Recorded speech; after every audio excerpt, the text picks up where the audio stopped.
start our workshop. Uh, Anybody that's joining us on the internet, welcome. And Ed, I guess good we'll turn morning. over to you. Yes, sir. Mayor Pro Tem Council, the first item on our agenda is to review stormwater, and just want to give a quick overview of where we've been. We did meet with engineering services on November 5th, as we discussed at our October 30th workshop, and at that meeting we came up with a plan of as we've been discussing, of our top 5 areas where we've had all these stormwater concerns. There's been 5 specific areas where, bless you, different people in those regions of Carolina Beach have had problems with stormwater management. So we identified those 5 areas, sat down with engineering services and went through and came up with a scope for how to research and basically model out options for improving the stormwater systems in those different areas.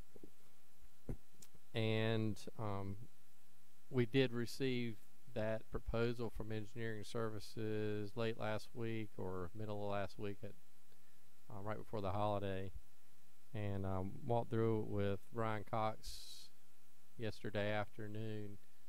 So as soon as Gil gets back, I think he walked out for a second, but as soon as he gets back, I'll have him go through those top 5. So I think we're ready if you want to just give an overview of where we are with the projects, or an overview of what we've been doing up to this point. So. Good morning, Council. Morning. Morning. After the presentation I gave you approximately a month ago, we actually got with Brian Cox to look at some issues we had in the 5 specific areas, and we set some priorities with those. And Brian actually prepared some cost estimates for engineering and survey for those 5 specific areas. I think Ed also provided a copy to Kim to give you yesterday for those 5 areas that we're going to discuss this morning. The priority 1 we had was on Lake Park Boulevard between the Network Realty and Black Marina. One of the reasons that's got priority 1 is we're trying to work with developers for the Publix supermarket area at the old Federal Point Shopping Center, where we need to try to put in a storm drain across Lake Park to relieve part of that 3/18 going into a 15-inch pipe situation. Right. And we're working with them to try to get this in place, to get the surveys. So they got to get an easement from NCDOT so they can cross the road, put in a water line. We won't put the storm drain in basically in the same easement. So we only have 1 encroachment, 1 cut, put in the water line, put in the storm drain, get all done at one time, then tie it in and work forth over the next couple of months. I'm going to let Brian talk about that one just a little bit, then I'm going to step in on priority 2. He's going to kind of give you his take on it, and then we'll go from there. In your packet, you should have a map, overall map that shows the 5 priority items that Gil has discussed as priority number 1. Well, also in that map, it gives you an overview of the scope of work area, and it ranges from the Blacks Marina discharge all the way to Plymouth Avenue. And basically, as outlined in the proposal letter, what it includes is a survey of the drainage system necessary to model and evaluate the drainage system, and then also look at what's being proposed by the town to split the flow in order to carry the flow that's coming basically from Plymouth through Mariners Way, through the Publix development to the Blacks Marina discharge. And then as a part of the study for that priority number 1, it'll provide conclusions based on the model for splitting that flow to show that, the effectiveness of alleviating any of the stormwater that's backing up through the line. Plus, I think the town has videoed the existing stormwater pipe that runs adjacent to the DOT right of way. Any questions on Yeah, I had a question on one. If you go to the other map that shows the highlight of one, which is I don't know, it's the third or fourth map back in there, Ed. That one right there. So the white lines, can you tell me what those, is that the basin study or is those existing stormwater pipes? That is the location of the area that will be surveyed, and as a part of the drainage study. Okay. There are areas that are west and southwest of the Lake Park area, where it's Fern Creek. I'm more interested in the area where the new potential redevelopment of either the Harris Teeter or the Publix, those two locations. And have we done any interaction with either of those two property owners on their construction and development plans? Because I'm sure that if Publix is moving forward, they must have had some kind of state stormwater permit or had us review a stormwater permit. We've been in contact with them, and they have two different types. They've actually got a big stormwater pond. They're going to come out Right. close to one that got out, build a new one with this first expansion, which actually on the set of plans that Jeremy and Ed have, they're proposing. But also part of the stuff out of the actual parking lot, it would actually be this area here. Right. Would go down to the agreement we have with them, that they put in a stormwater sedimentation basin right here before it hits back into the Right. pipe discharges to Black Marina. That was part of the. That was our new. That was that new. It wasn't a sponge filter, but it was. We did something on that a couple of years ago. So my question is, are they hooking into the same box that we are for discharge into the Blacks Marina? And have we calculated capacity and flows? Again, they have their plan shows the stormwater pond here, huge stormwater pond. So basically behind their proposed building? Yes. Okay. So that's kind of to the. Their site actually splits, and part of it goes to another discharge to the north, which Right. is the building site itself. Okay. Is consider it a drainage area that flows to the north, and they. And what I'm really trying to get to is when they discharge, are they discharging at the same place? Are we joining up at some point, and have we Yes. facilitated those flows? That is already discharging at that same point. In other words, right now, a lot of this parking lot already connects and goes into the pipe going in, but there's no sedimentation, there's no kind of treatment on that stormwater system now. So what's supposed to happen is basically about this area here, this part's gonna be piped into a sedimentation box, all this other area has to go to the stormwater pond, which they've got a stormwater permit for, and they've already Right. got the design for. Right. Now, over here in this area, that was actually the original Harris Teeter property. That was supposed to connect in the same one. They actually said that their original plan, they had a huge stormwater pond out here that would do treatment, but that discharge of that would actually end up in that same pipe. And that's been calculated for that pipe. That was my question. I just want to know if we're calculating, because whether they have a pond or not, they still have to discharge out of that pond unless it's, At the right. redevelopment rate. right. And basically right now, we have existing pipe coming here, coming down to Old Marcus Way, come down to Network Railroad, then they travel down this side of the road, and then they cross and go into this pipe that pretty much follows that white line. There's also a drainage system that comes in here, comes down and connects this point, follows and discharges at the same location. So to answer your question, there have been discussions with the development, Right. and I think Ed has had phone conversations or has had discussions I just with don't want to the end up engineer for the where development. we've got to join up those different flows, and they all go to the same outfall. I just want to make sure we're Right. getting their stormwater, or they're getting our calculations and their computation to make sure that their pipes are sized appropriately. What we're trying to work out with the public is, again, their stormwater system here, the town's been basically doing some maintenance with for years in the past. But if we connect here and run a pipe here, whether we run a larger pipe, a dual pipe, and put them in the same path, you know, the town's willing to work with them, because we gotta get an easement or right of way from them. We also gotta work with them due to some sewer issues here. We've got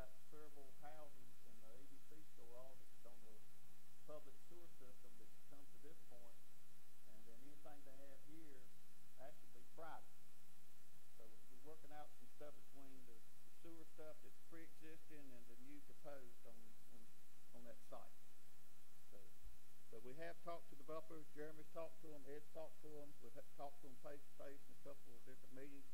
And right now I'm trying to get Brian and their engineers connected so we can. And that's on the Publix, and then the Harris Teeter site, whatever happens there, I'm assuming there's some kind of calculation for a basic lot coverage that says, you know, theoretically 70% lot coverage would be an average, or 60 or 80, and we're calculating some kind of storm capacity for that. Okay. The biggest thing is all these people again are calculating on average rainfall. They are not calculating on some of this historical rainfall that we've had in the last several months, in the last year. You know, we've had multiple events. In fact, the National Weather Service tells me that basically we've had 14 500-year floods in the last 18 months, or what's called 500-year storms. And you know, it's not on Carolina Beach, but across the eastern United States. This place is flooded in the last several months. It's never flooded.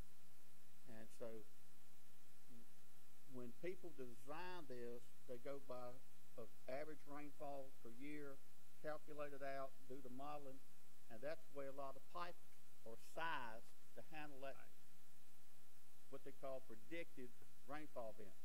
When we get unpredicted rainfall events or flash floods, I don't really care what size pipe you put in. It's a good chance that they're not going to handle the volume that's produced by Mother Nature that quickly in that duration of time.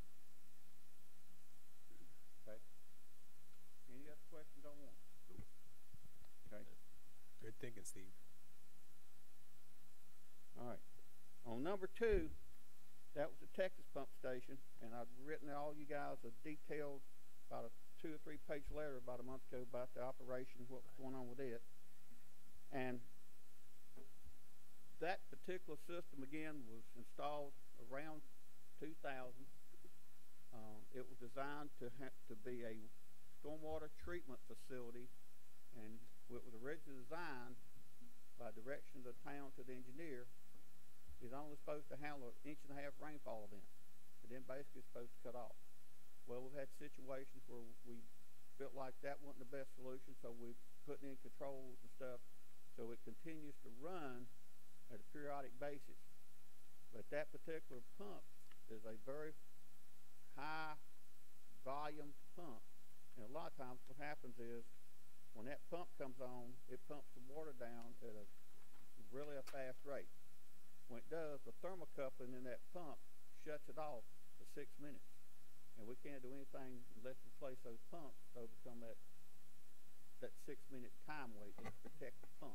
Right. And but we're looking at a couple of different issues. We're looking at several things here that I think we can definitely make some potential long-term improvements for it. But we have TV'd everything within the town of Carolina Beach jurisdiction, from that pump station all the way out to Lake Park, down to Kerr Beach, and there were very little or no obstructions in the line. The line's in good condition. We've actually got permission from Kerr Beach to actually camera and clean that line from the Kerr Beach property down to the outfall of the ocean.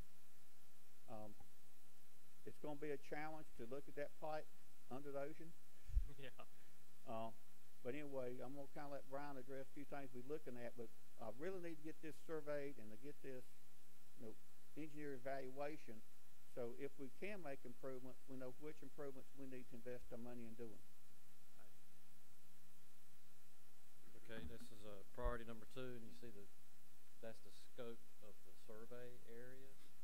The drainage area for it is actually a lot larger than that. It's essentially from Ocean Boulevard south to the Ocean and Hamby Avenue areas in Curie Beach. So it's a large drainage area, but the scope is looking at that outfall and evaluating the pump station itself and looking at the program logic for how the pumps work and operate in order to maybe, if there's some programming changes that can be done in order to make the pump work more efficiently as the stormwater flow is increasing and coming into the system. I think the town, as Gil had talked about, will look at the outfall and the stormwater mains from the beach to the discharge in the ocean. One thing to consider, and Gil had mentioned about the historical rain events that have occurred, not just that, but there's also, since that's an ocean discharge, you've got high tide to work with too, so you're seeing high tide twice a day, and if you get a tremendous amount of rain in a short amount of time, like 3 inches of rain in a 1 hour period, which can happen at the beach, and you're working against high tide, then that high tide level is the level at which the flow upstream has to drain downhill to that point. So at low tide, things are going to drain a lot faster and work a lot better. But that's a part of the modeling process that we're. Part of that be the elevation shots you're going to take to figure out what that pipe elevation is. That's correct. What the tide elevation is. Yes.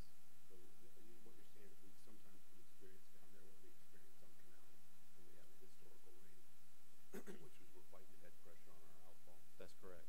Yes. So the survey will tell us what our discharge elevations are, the elevations all the way up to the pump station itself.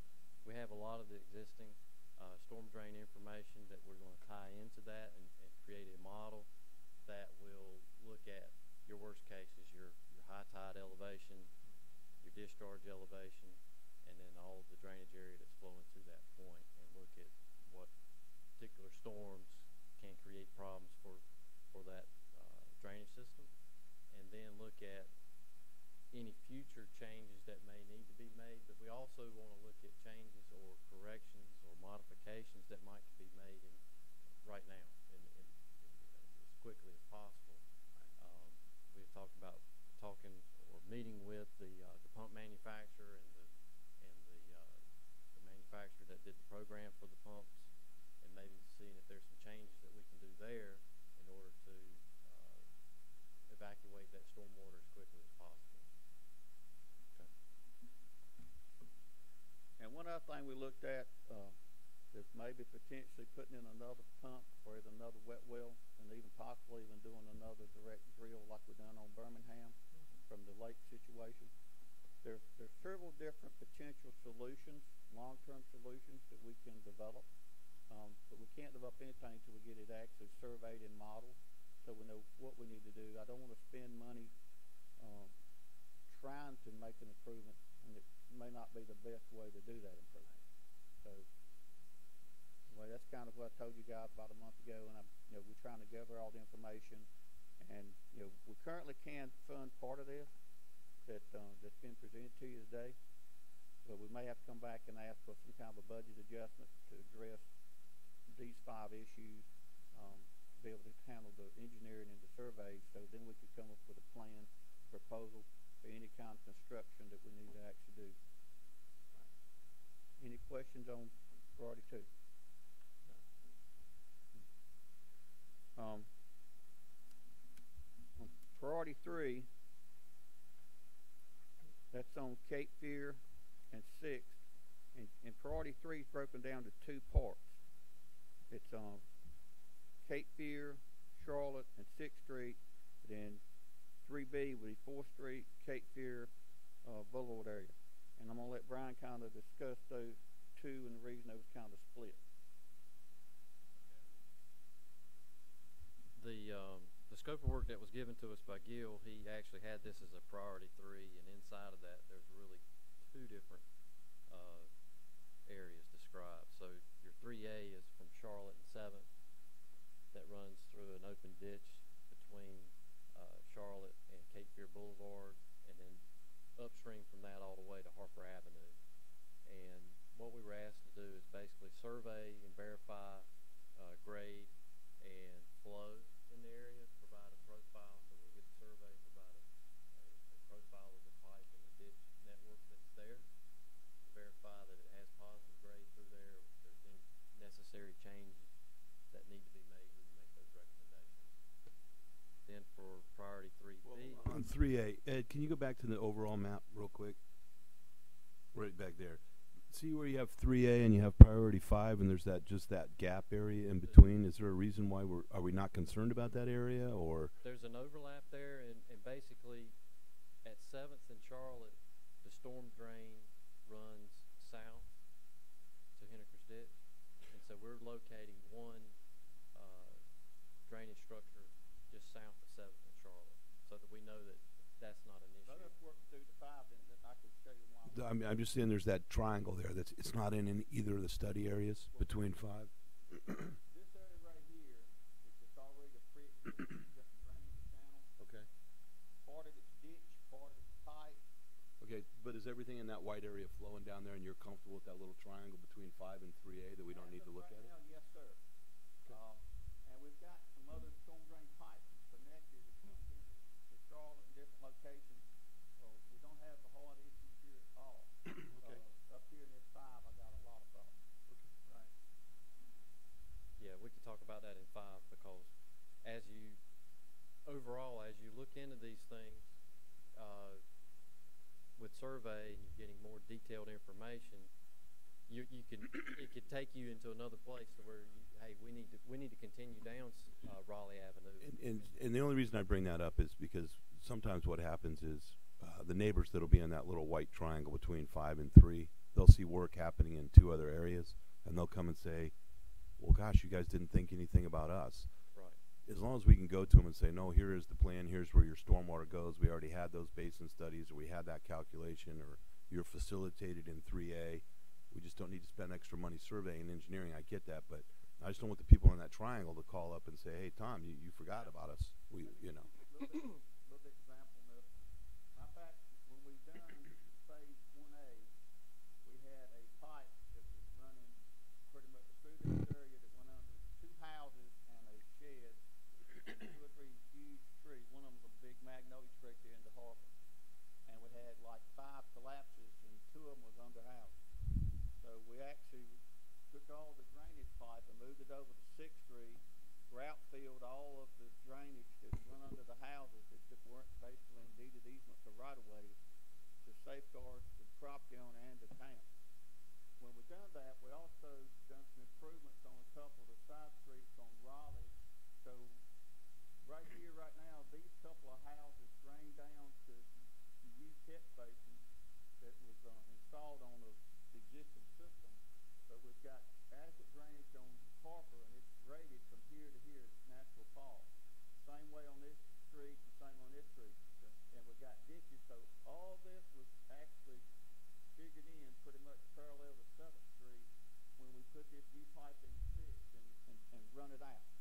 And another reason we want to do the survey on this to finish up is, you know, we've got some pipes come up, go through the Grady property, come under, you know, the Cape Pier, and several adjoining houses, and several swells and locations. And you know, there was a lot of water standing on people's property that didn't have anywhere to go before we even put that pipe in for. Now we do have drainage. So we did look at this, and no, sir, I understand exactly what you're saying. I do not want to leave anybody out. But this was considered when we actually done this modification about a year ago on phase 1A tie-in.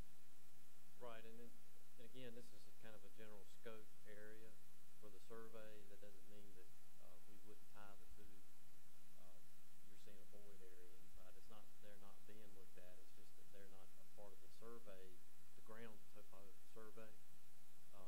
But doesn't mean that we can't reach out and collect that information. So, on the work we've done over the past couple of years, Gil, and with Gigi on board doing all of our GIS, and with that ground mapping system that we did the last couple of years on infrastructure, are we starting to assemble a decent set of as-builts and identification of where our new infrastructure is so that you know where it is in the future? We have got a good set of as-built. She's been doing a really good job and work with Brian getting CAD files. Part of the stuff that it doesn't show,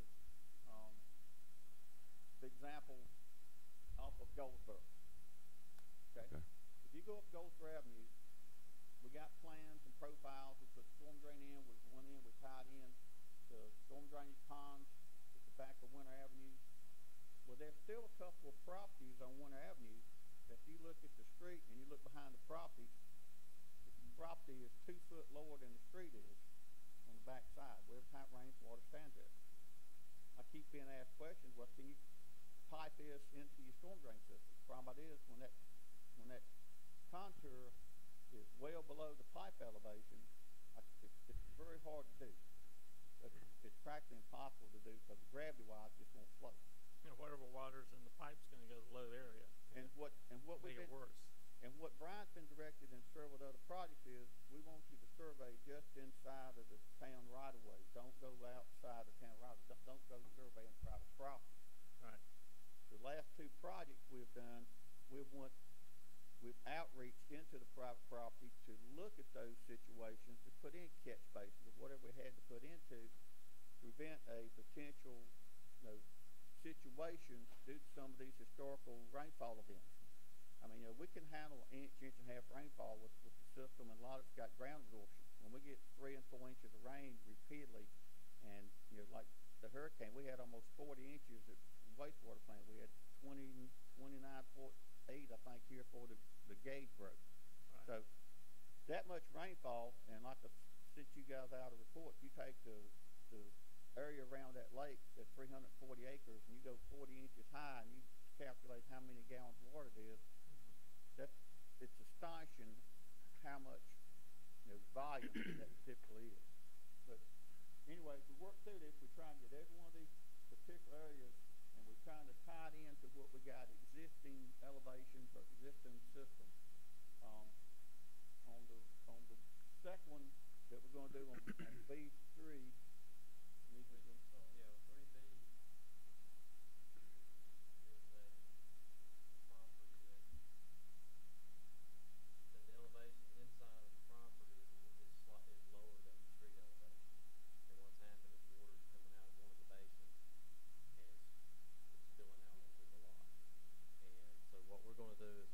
Survey of the area that's shown outlined in white to see, make sure that the downstream elevations are such that it can drain to that point, and then also if there's an alternate route that we can take in stormwater to get the water off of the private property lot. There's access up to stormwater drainage from the lot. There's access there, but it's such that the lot is at a lower elevation that sometimes water is actually coming on them and draining off. So we're trying to find an alternate route for that.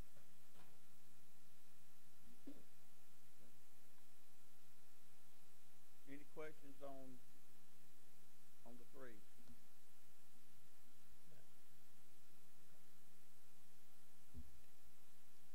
All right, don't go nowhere. On priority 4, that's the one we're getting ready to do for the Phase C project, and I'm going to pretty much let Brian.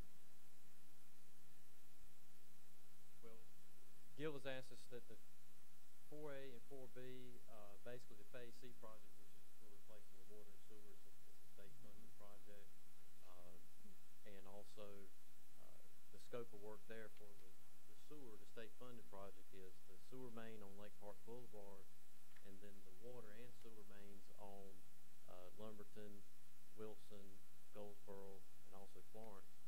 So Gil is saying that we've had some issues with the drainage from Lake Park to the marina, and there was some drainage issues noted in our public workshop for the Phase B and the Phase C meeting around Goldsboro.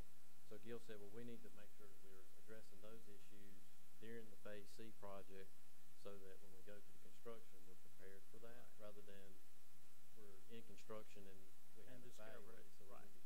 So that area, 4A discharges at the town marina, 4B comes down Goldsboro and discharges at, I think that's Island Marina.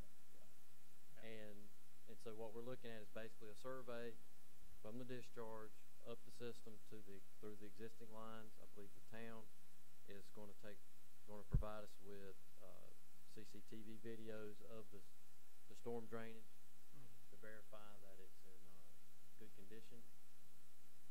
And then what we'll do is we'll take those videos, we'll look at the survey and elevations, and make that evaluation and make any recommendations to the town if there are improvements that need to be made. We don't have a model included in this. It's basically just evaluating the existing system.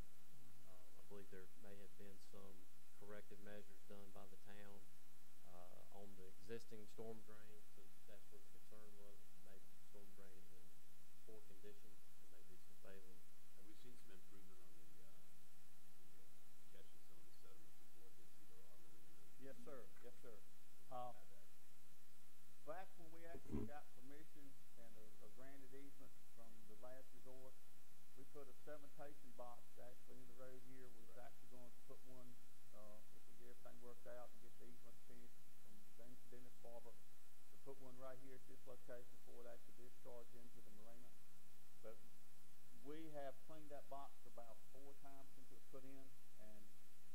3 chambers. The first chamber's had over a foot of debris in it. The second one had a couple inches, and the third one basically had nothing. So the cementation box we put in is really catching a lot of sand and debris off of US 421. So, Gil, there. you're when you're cleaning that, are you guys keeping any record or documentation? Because I know some of our marina owners have asked in the past for assistance on doing some cleaning in their harbor or in their marina slips because we've had silt go in there, and that was the whole idea of that sediment trap, was to prevent that, so we didn't have to keep going back and arguing with them or setting precedent and cleaning out people's slips. So if we can document that at some point, it'd be nice to share that with that particular easement owner. Well, we actually been showing that to part of the property owners and part of the marina owners, but there are a couple right now that do have build up at the mouth of the pipes that was there before we got anything put in place. So there maybe have to be some dredging, work done or whatever to accommodate them. Yeah. But again, I'm trying to keep NCDOT involved in all this. The last time I had a discussion about this, they said, well, it's town sand. Yeah. And, I heard that. Not DOT. But anyway, we do have a cementation box here. We have lined the piece under last resort, and pretty much there's new pipe up to 3rd Street on this section. And all this ties into everything Brian's doing for Phase C. If any of you drove on Lake Park yesterday, you saw the stormwater guys out there with all the cones and their traffic control devices, and they were actually taking boxes off, and we're doing a thorough evaluation of this pipe here. It actually drains down Winter Avenue, Cape Pier here, give my names right, Lake Park, and then it comes and crosses right between the Pleasure Island and the Thai restaurant, comes right across the marina. And we also installed a sedimentation box here this last summer when we put the new pipe in through the bulkhead while we're doing the bulkhead work. So we've done some improvement there. We haven't cleaned that one out since the last storm. We probably need to get that one scheduled to clean out. But Brian's main thing was we're trying to work with NCDOT on these encroachments, because if we're doing all the infrastructure work here, we got tied to sewer lines and water lines at the edge of Lake Park. We really don't need to leave the storm drains unattended.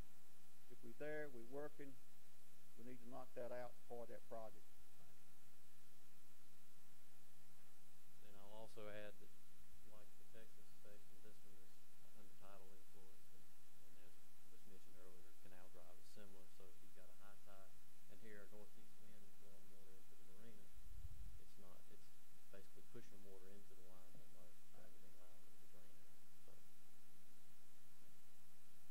Any questions on section 4? No, sir. Priority 5 is the largest section that we've got that basically does not have very little, if any, storm drain within its boundaries. However, if you go to Harper on 8th Street, you have actually fall from this intersection all the way to here, where it goes straight into Harrison's Ditch on Sumter. And again, what we're trying to do is put in look at it, survey it, and then feel like we can develop or put in a storm drain system that works off of gravity rather than try to have to put any kind of pump station in.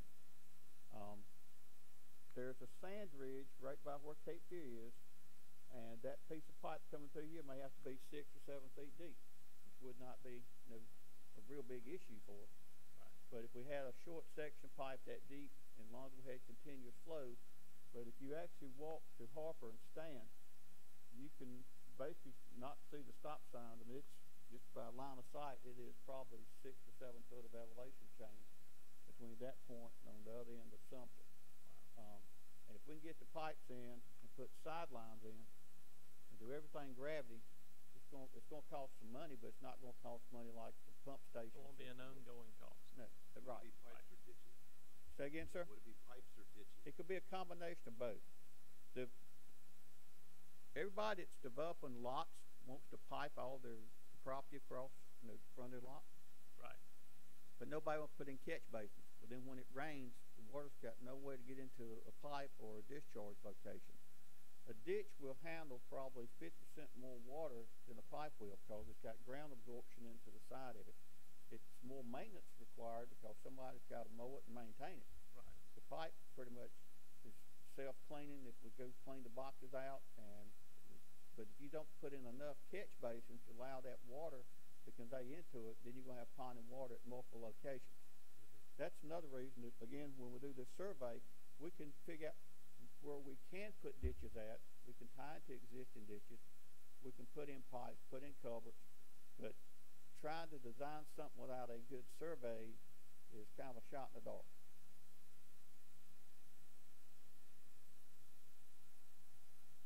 Okay, this one is like the others, is basically we're surveying that area, looking at alternatives that may be available to the town. Gil mentioned one of them was piping the flow down 8th Street and collecting it. That's your main collector line. Also, there probably are some improvements that can be made on Dow Road from Raleigh Avenue south to Clarendon Avenue, or some pipe improvements on Clarendon Avenue.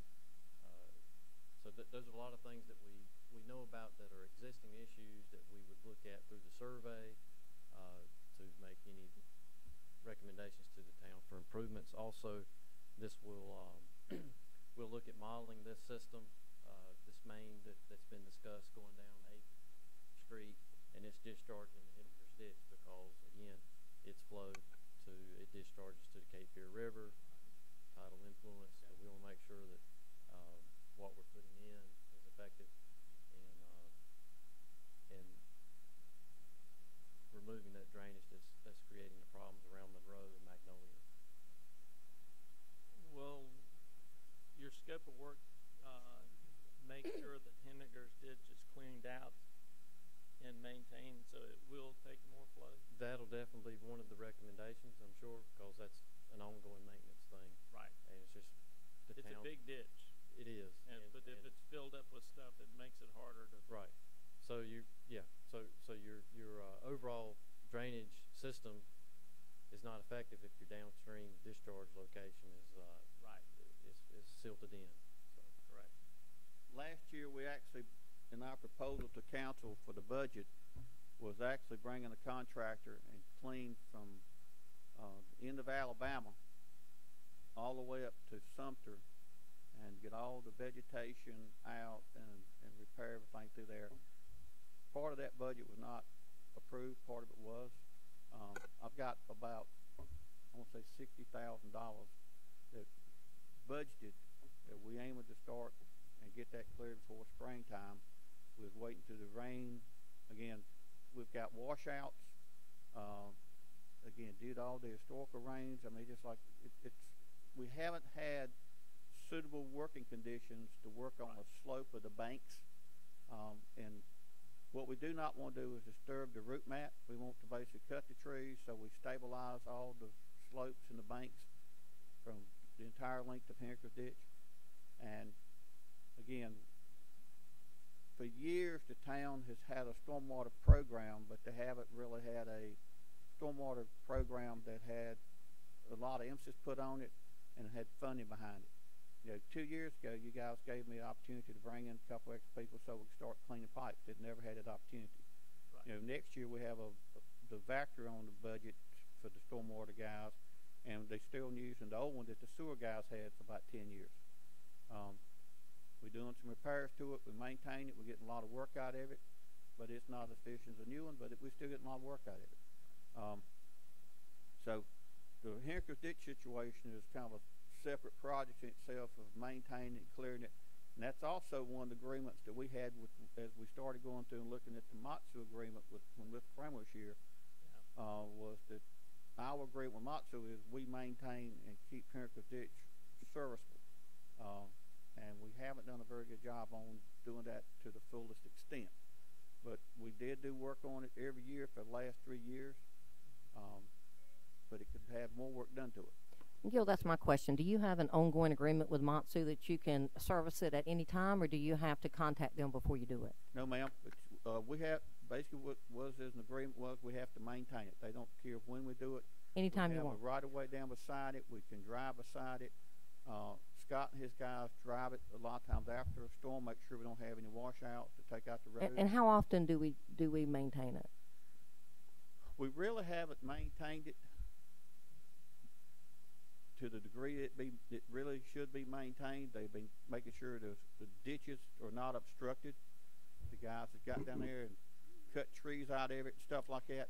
But if you go to Henniker's Ditch, it is in some places it is probably 10 to 12 feet deep. Mm-hmm. And it takes a good sized excavator with basically a grinder to clean and maintain it. Then when you grind it, matter of fact, we've sent our landscaping group went there and cut some trees out for me last year, and all of us worked together to get the debris out of the creek, out of the channel. I understand. So behind the Island Greenway, that ditch that I can see from the Greenway, is that part of Henniker's Ditch or is that something else? Okay, I thought so too, and it is. You're absolutely right. It's grown up. There's trees in it. It's full. I can't. So would this project put more flow into Henniker's Ditch? It wouldn't put no more. This project up here. Any of these projects? This up here may put some more flow into it. Everything else we got's already flowing into a discharge location. There's some places up here where there's nothing, no pipes. It's just basically standing on the ground and causing issues for the homeowners. So if we do put a system in here, yes, ma'am, it would generate more flow of a discharge. And I see it right there on the end of something. Right there when it comes down that point of something. But there are existing storm drain pipes on Dow, almost up to Raleigh Street, and those actually come down and already discharge into Henniker's Ditch. So it would add some additional volume to it, but with this entire area right now, I'm gonna say this area right here is already discharging into Henniker's Ditch, and this area here is already discharging Henniker's Ditch. All it is the sections up here around Rocky Mount, Magnolia, and this upper part of Monroe, and maybe this part of Raleigh Street. There's nothing here for stormwater piping. It's just flat roads and not even ditches. And what I can see from the Greenway, that portion is very grown up with big trees that look like they've been there a long time. Well, part of the stuff that you see in the Greenway, like where the bridge is at, that's not Henniker's Ditch. Right. That's the discharge. Past that's what I'm talking about. Mm-hmm. And again, that's something that we probably need to work on, but it has to be budgeted to get in there to be able to maintain that. And it's we got a. But the more we do maintenance on Henniker's Ditch, the more capacity it's going to have for all these flows we keep putting into it. So it's important for us to clean that out. Yes, sir. Yes, sir. Do we know? Have we done studies to show what the capacity of Henniker's Ditch is to know if there's a max that we may get close to? But it's a big ditch. It's huge, especially at Ocean Boulevard. Every time I go by it, I see this huge thing on both sides. So. Well, the biggest thing about Henniker's Ditch was years and years ago, Henniker's Ditch pretty much run through the entire length, just about the entire length of Carolina Beach. Right. And over years, different people filled it in, blocked it off. Brian and I have been out and talked to several homeowners in the last couple of years where it goes up towards the residential area. Some of it's not even piped. Some of it just people filled it in with dirt. Oh, gee. And then the people above it, it creates a flood for them. So there's certain things, again, based on the ordinance that you guys adopted in July of 2016. It says you can't block the conveyance of the stormwater. You got to maintain the stormwater conveyances that's on private property. And that's one thing we're working through now is we got a couple of places where the people have never maintained any ditches, always pretty much left it up to the town, but it's private property. Right. Again, unless it's a deeded easement, technically I can't work on it unless it's in violation of the ordinance. Right. And if they don't clean it and it's a violation, we go in and either hire a contractor to clean it or clean it ourselves. Then we got steps and processes right now that we could back bill those property owners, to maintain that conveyance of stormwater. I mean, just like between Cape Fear and Charlotte, that one major ditch that crosses right there, and the trees and stuff, and it gets in it. Yeah. And when you stop it up, it's like, this summer, again, just another example of these historical rain events. This is the first year that I've ever seen water stand at Cape Fear and Lake Park Boulevard. Right. But when the canal, when the marina was full, we had a northeast wind, and we had 3 inches rainfall that day. the water was almost a foot deep at that intersection. Yeah. And I got Ed, we drove out and looked at it, because Ed didn't believe me, it was standing there, but as soon as the tide dropped, all the water left. Again, you couldn't overtake the head of the discharge location, because the water here was equal to the elevation of the water in the marina. Right, but it's, all these things have existed way before the historic rain came. The historic rain, the new building, that's all made the problem worse. Yes, sir. And it's brought it to our attention, because now we're getting the floods, like you say. It's never flooded here before. Well, we've never had this much rain before. So all that plays into a part of it, and we just have to be aware of it. Well, But there's more people and more houses. there's a lot more people, a lot more houses. All those things play into it. But the historic rain is probably the biggest factor. And that's one of the things I think I stated up here a couple months ago was, as we continue to develop and can continue to have increased impervious surface, Mm-hmm. you know, we've got to look at a stormwater system, you know, just like over here in Magnolia and a couple of these places here several years ago. I give Mark a map today to the photograph, aerial photograph that was taken many, many years ago. And basically there wasn't like 2 or 3 houses in that whole entire area. You know, today, Magnolia Avenue, for example, all those are homes. There's no vacant lots. And Yeah. it's just, every lot's being constructed on, and we're getting more impervious surface. Right. And even though some people's putting some of these stormwater systems in, these infiltration systems in at their residents, Yeah. it's only designed for 1.5 inch rainfall. Right. Okay.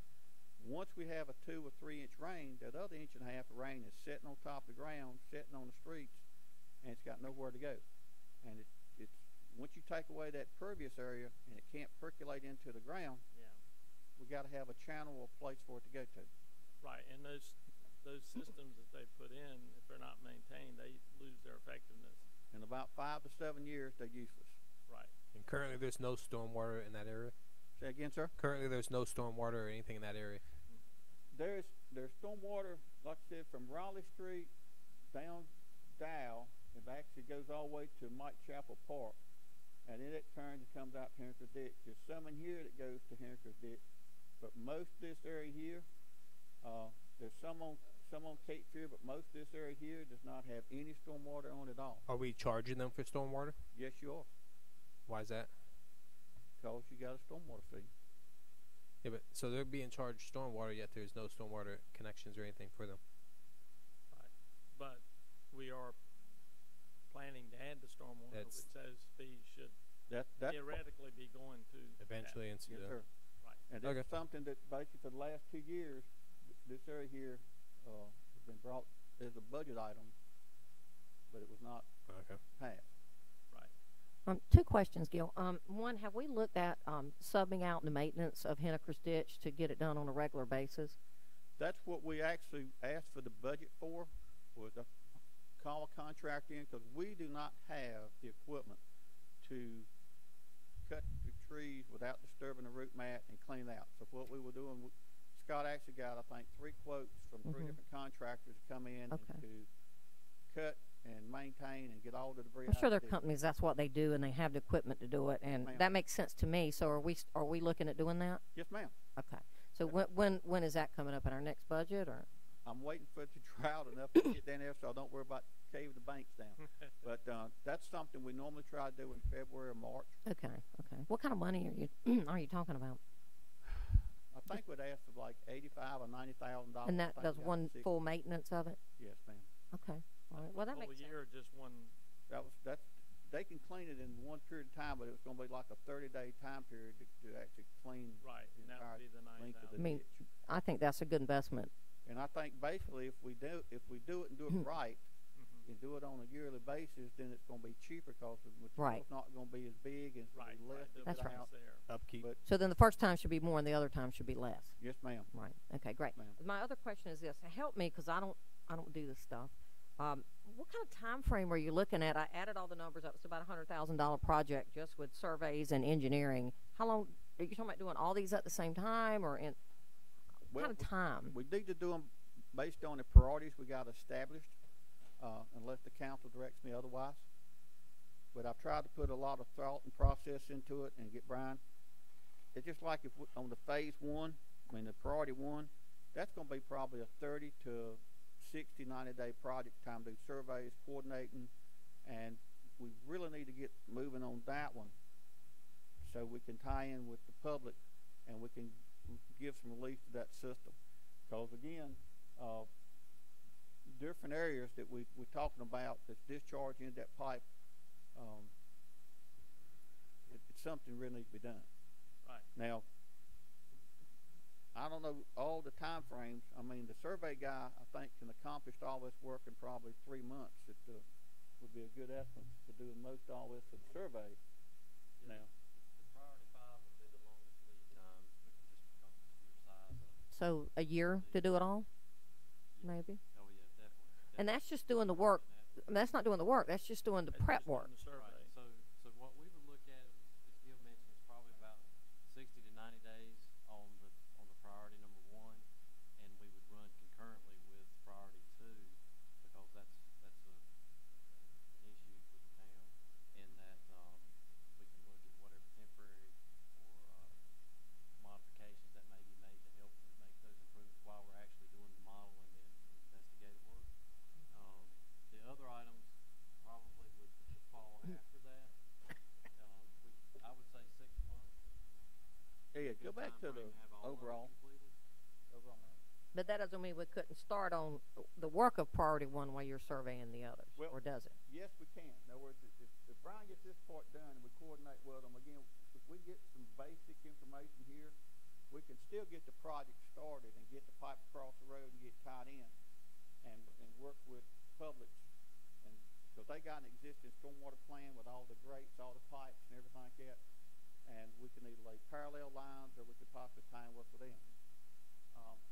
When we do this down here in this B area, we aiming to start the phase C project in June. June or July next year. So this right here is going to be tied into the phase B, to the phase C project. So if we get the surveying and engineering done on that, Just roll it it in. falls Just into rolls the right thing with into it. June, and we do it all under that same project. Whether Right. the council chooses to say, okay, I want to incorporate that into the phase C, because we got funded for part of the water and part of the sewer. Any of the stuff with sidewalks, storm drain, streets, Right. that component is all town loan money. Right. The town's going to have to come up with. So if we do an assessment on this and come up and say, okay, we're going to have to do another $150,000 worth of storm drain work, that needs to be incorporated into phase C and done by the contractor while we got them on site. Now, the other priorities that are not close to phase C, they could be worked into another phase. Yes, sir. Okay. Yes, sir. Because obviously they need funding. Yeah. And if you can incorporate it with a previously planned area, then that certainly consolidates that. And we still got phase D and E, which encompasses a lot of this area here with D and E Okay. that we really hadn't talked about. Right, because it's out in the future. But you know, that was stuff that we could integrate, and it's kind of like when we done phase B, when we done this. Mm-hmm. Once we got to working, and was able to cut some money out of certain components, and we had some other issues that become failures right at that time. Right. We was able to incorporate. So we've also, like when we done phase B, these two streets over here was actually part of C. B pretty much blocked this off. We actually have already completed this right here. Yeah, it was adjacent, so it made sense to go ahead and include it. Yes, because of sir. the emergency basis. Yes, sir. We had. And the streetscape that you got, Yeah, the sewer failure, that's an emergency. and the streetscape work that you got coming up on Harper and all this, it's going to be addressed in storm drain also. And it goes all the way down to the And it priority goes all the way 5. down to here. Yeah. So there's some other serious storm drain issues that's going to be addressed by streetscape. It's got to be tied into C. And Right. again, Brian's working with that engineer to make sure that his design matches his design and everything flows in one direction. Yeah. So we have the same size pipes and not where we've had bottlenecks where they've just attached a smaller pipe onto it. Yes, And sir. it's not adequate for the Yes, flow. sir. But Gil, we've done a lot of survey work over the past couple of years, and when I read these all these priorities, it says you're going to survey, provide survey mapping of the drainage system necessary to verify pipes. So are we doing the components of the system, or are we doing the basin? In other words, are you taking elevation shots throughout the drainage basin, or are you just picking up invert and outfall of existing pipes? We're picking up the storm drainage system Right. in the areas that are highlighted. Right. So we're picking up tops and inverts and Right. sizes. We're not But it's going of in and the picking up- built system that's there, so we can like on priority 1, 2, and 3. Those are the built systems that are already there that you're going to pick up existing stuff. I'm just questioning whether it should take a year to get a survey work and engineering done on these. And That's a long time. I think it's 6 months should be All in. complete with all of Just it. to get the surveying and get Yes. some modeling done. Yes. That makes me feel better. Yes. I just don't want to see. I mean, we just. Yeah, we don't want it to linger out there, Right. and Right, especially the next hurricane season will be coming up. that's right. So And so what I heard Gil say is there may be some interim work during that process that he could pick up doing, whether it's in 3A or 3B, some things you already know about. that's right. I understand the modeling takes time and you got to get the data to do it. That's right. But, And if we see or find something that's an immediate concern, then we'll address that with the Public Works Department, with Gil, immediately, so the town can address that and not wait till. So Gil, these are pretty much unbudgeted items, right? Yes, sir. And so we've got 30, 40, 50. 100,500. Right. So for us to approve that, we're going to want to know that we're got the foot on the gas, and that we're getting through the process. It's just because that, as you've seen, that's been the biggest question from all of our residents is what Again, we're doing on if we stormwater. if we could do a budget adjustment, whatever, to actually authorize and go ahead and proceed with these, then that way I can get with Brian. Also, when we have our retreat in January, which is only going to be like 45 days from now, Right. we can probably give you a good update on how this progress is moving forward. But if I don't have funding, I can't authorize him to start the work. So it's kind of at the discretion of the council at this time. Got it. What you want me to do? I think that's I think council's done a good job of fleshing out all the questions that I was wanting you to flesh out. So I think we're at a good point with what our plan moving forward would be. If everybody's comfortable with the priorities and the scopes, we would have Brian go back and do a formal contract for us, and we could review that. And then we would have that on your December 11th agenda for the budget amendment that we would need and to move forward with that project. Sounds good. I appreciate it. Thanks. Appreciate it, Gil. Brian. Now we have the update on installing the cameras and fuel tank at the marina.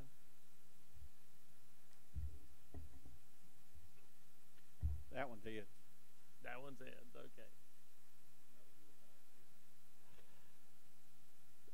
So we have looked at the marina. Actually, Gil, Chief Spivey, and I went out there and met yesterday with Satellite Army and EWE to look at options for the cameras.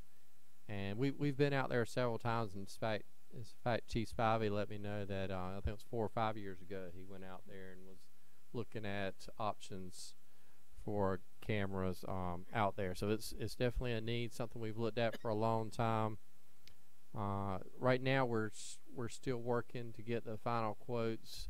We did come up with a good plan where we can utilize our existing facilities over here to house some of the infrastructure needed for the cameras. Will reduce cost quite a bit for Spectrum, EWE, and Satellite Armory, since we do have this space here, the bathrooms, and use that for cameraing and protecting our facilities that we've just built over here on the west side. So our plan would be to bring something back to you when once we have those costs from Satellite Army, some quotes on how to move forward. We have 4 lights here. Lighting was another issue that we heard, at the from the Harbor Commission, and there are additional 5 lights, the same style that they shine down, that will be installed on this west side. So that should help with the lighting. And the last thing that we heard from the Harbor Commission was the fuel tank. We've looked at that at our technical review committee meeting, and there are quite a few hurdles. Once we get into, right now we're a waterfront marina, and you can do all kinds of things at marinas, provide all types of services at marinas, but once you transfer hazardous materials, gas or diesel or whatever, you become a designated waterfront facility. So you're looked at differently at the federal, state, and local levels. So designated waterfront facility is specifically defined in federal code or federal regulations, and there's specific criteria that you have to meet for safety and security. You'd have to put all those measures in place, and a lot of it references you back to state building and fire code. But some of those, one of those requirements would be you'd have to have a person, when that tank is in operation, you would have to have somebody on site that is managing that. You would have to, when it's not in operation, it would have to be secured. And we don't know exactly how that would look, if it had to be fenced off or there would be a secured mechanism at the tank, if that would be adequate. There would have to be signage. There would have to be some additional fire extinguishers. Ed, is that if that's a publicly owned facility that falls under that category, or if it's a private facility, or both? Both. Either one, you'd have to meet those criteria. So a lot of those we can meet in-house. Like if you're private, you'd have to have an oil spill response organization designated that would come and respond in the event of a spill. I think we could work through those regulations where our fire department could be that facility. We'd still have to have some of those, like the booming out on site, like stored there. Who's So who's spearheading on behalf of the town staff? Who's spearheading looking at all these rules and regulations and how we could facilitate that? We've been working, but the majority of them come from building and fire codes. So it's been Daryl and Buddy have been helping with it. I'm just wondering if they want to reach out to places like Inlet Watch, or go up to the one at Oceana, or talk to a couple of the others, the guys up at Wrightsville, and see how they're doing that. I mean, it is a service that we ought to figure out how to provide, whether we do it as a municipal service, or if we figure out a way to do some kind of public-private partnership where we allow a private vendor to come in and do it. Several of the boat captains have reached out to me. It's just really problematic not having fuel service available relatively readily for the charter fleet, and whether we take that responsibility and liability on as a public facility, or if we're better off doing it as a private and figuring out a way to land lease some space for a tank and let them deal with all those things. But it's not insurmountable. I mean, there's fuel up and down the intercoastal. There's just none close to the proximity of our boat captains and our private boaters. So I'd see if we could streamline it with 1 or 2 people, just kind of taking the point and getting that punch list together and asking council if it's something we want to do as a municipal service.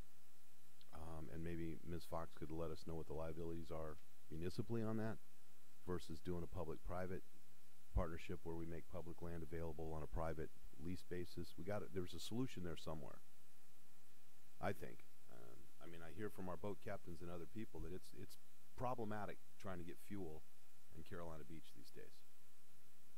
Right.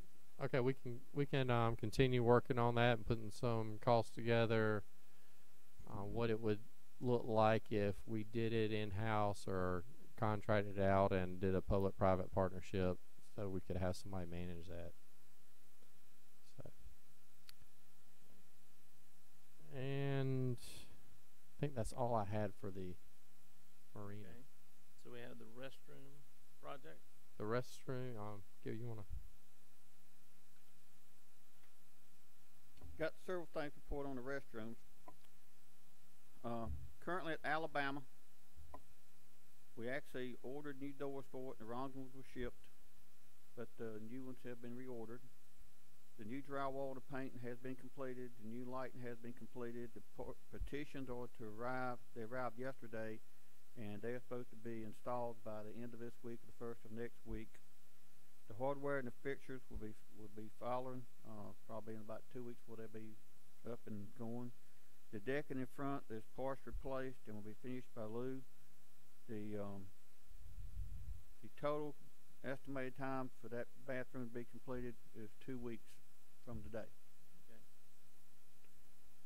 At the marina, biggest thing on that one is the roof was torn off most of part by the hurricane. We've had some damage to the structure. We got with Foley's roofing company, who's been doing the metal roofing for us, and that was, we're trying to do it to match the existing building so it's more aesthetically pleasing. They were supposed to have done it the first of this week, but anyway, they've been behind. A few of the other buildings had the roofs totally torn off and everything else, and David's working with them to try and get that completed as soon as possible. Right now, I can't give you a date on it. Okay. We had a in-depth meeting with Chris Holmes and his staff and George Pinkleton about the bathroom on Canal Drive, the bathroom at the boardwalk, the FEMA lot, and also the one at Hamlet. On Canal Drive, after of course, the first evaluation was much better than the second one, but we were going to have to pretty much redo some of the flooring, the decking, change some grade in that bathroom where it didn't have proper drainage, and for whatever reason, when that bathroom was originally built, they had floor ducts in it, where the floor ducts is lower than anything else, and every time anybody spills water on the bathroom, it goes down the floor ducts into the heat and air conditioning system. So we're getting all that modified. It's probably going to be the end of December before I get a drawing back from Pinkleton to be able to send out to a contractor to get that building, repaired, and we're trying to get all that completed so we have it back in service no later than April this coming year. Right, can I interrupt 1 second? For that one, I think council asked last time, and Brian and I have been talking about it, is we are looking at putting timers on the locks and the water for that bathroom on the canal, 1708 canal, and then the Sandpiper as well. So they would have timers. I think coinciding with sunset, what we're looking at. So. Big thing we're going to have to get some assistance from the police on that also, because last time we put some timers on doors, people actually jimmied the doors. I don't know that we were talking about timers on the door. We were talking more about timers on the water spigot. When you go in to use when you use a sink, you press the button on the sink, you press the water lever, and you have just a short period of water flow, and then it pops off, rather than A sensor. Yeah. So that's what we were talking about. I don't know about locking them and making them secure. Is one thing. They jimmy the door, but I think the idea was to limit the amount of water flow. We've done 2 or 3 things on Canal Drive. One thing was due to the abuse of the system at 10, 11, 12 o'clock at night, 1 o'clock, 2 o'clock in the morning, we actually got a cutoff on the water gauge. So once the water meter reached a certain time, it actually shut down. So the system didn't have any. Then what happened was people would go to the house next to it, take 5-gallon buckets, fill the water up, go inside the bathrooms and wash each other off and pour water over each other, and it flooded the entire inside of the bathroom. And that's what part of the... I'm okay with you locking it, and I think maybe we should educate the people that live around that area to put those cover locks on their outside spigots. But I think once you put those sensors in there and those people figure out, I hate those things, So once you figure those sensors out, they're not going to go in there and try that anymore. Yeah. You'd be forever doing this, trying to get a bucket full of water. I'd put them. I would put them everywhere. Probably the boardwalk too. Yeah. That's just me, though. Let's fill a bucket. Okay. All right, that's another topic now. We're going. All right. Anyway, hopefully by the December council meeting, we'll have something to bring to you, the drawing, the presentation, and we can get some numbers. to get that back online by April. And also, we will be working with the fire department to make sure they still got some capacity under that same restroom to possibly store some of the rescue vehicles that they would use on the north end, rather than coming from the the Hamlet area. Okay. At the boardwalk, we had the engineer look at that, and actually Mr. Kramer had a prefab building that he was looking at putting there. According to Jeremy, there are certain restrictions. We can't do anything over 50% of the building cost, and this and that, and it's all kind of restrictions. So we could either tear down half the building and do it this year, and tear down the other half next year. I mean, it's a lot of things at the boardwalk because of where it's actually at, inside of the dunes, inside the FEMA line. Yeah. That restricts on what we can and cannot do. Now, we can put a bigger, better bathroom in and put in the same footprint.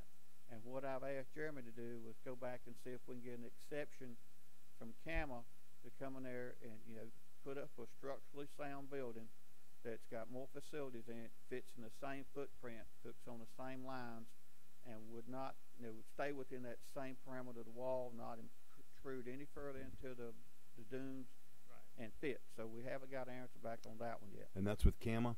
I was hoping to have that local for you. office. Is that Debbie down in Wilmington? Would she make that call? Yes, sir. We've been trying to get her to make that call, and I was hoping to have that answer for you today. And does that ultimately go to Braxton if we needed to? It could. That bathroom was located on our boardwalk expansion plan when we had put in the new boardwalk. So that was our argument, that it was part of that approval.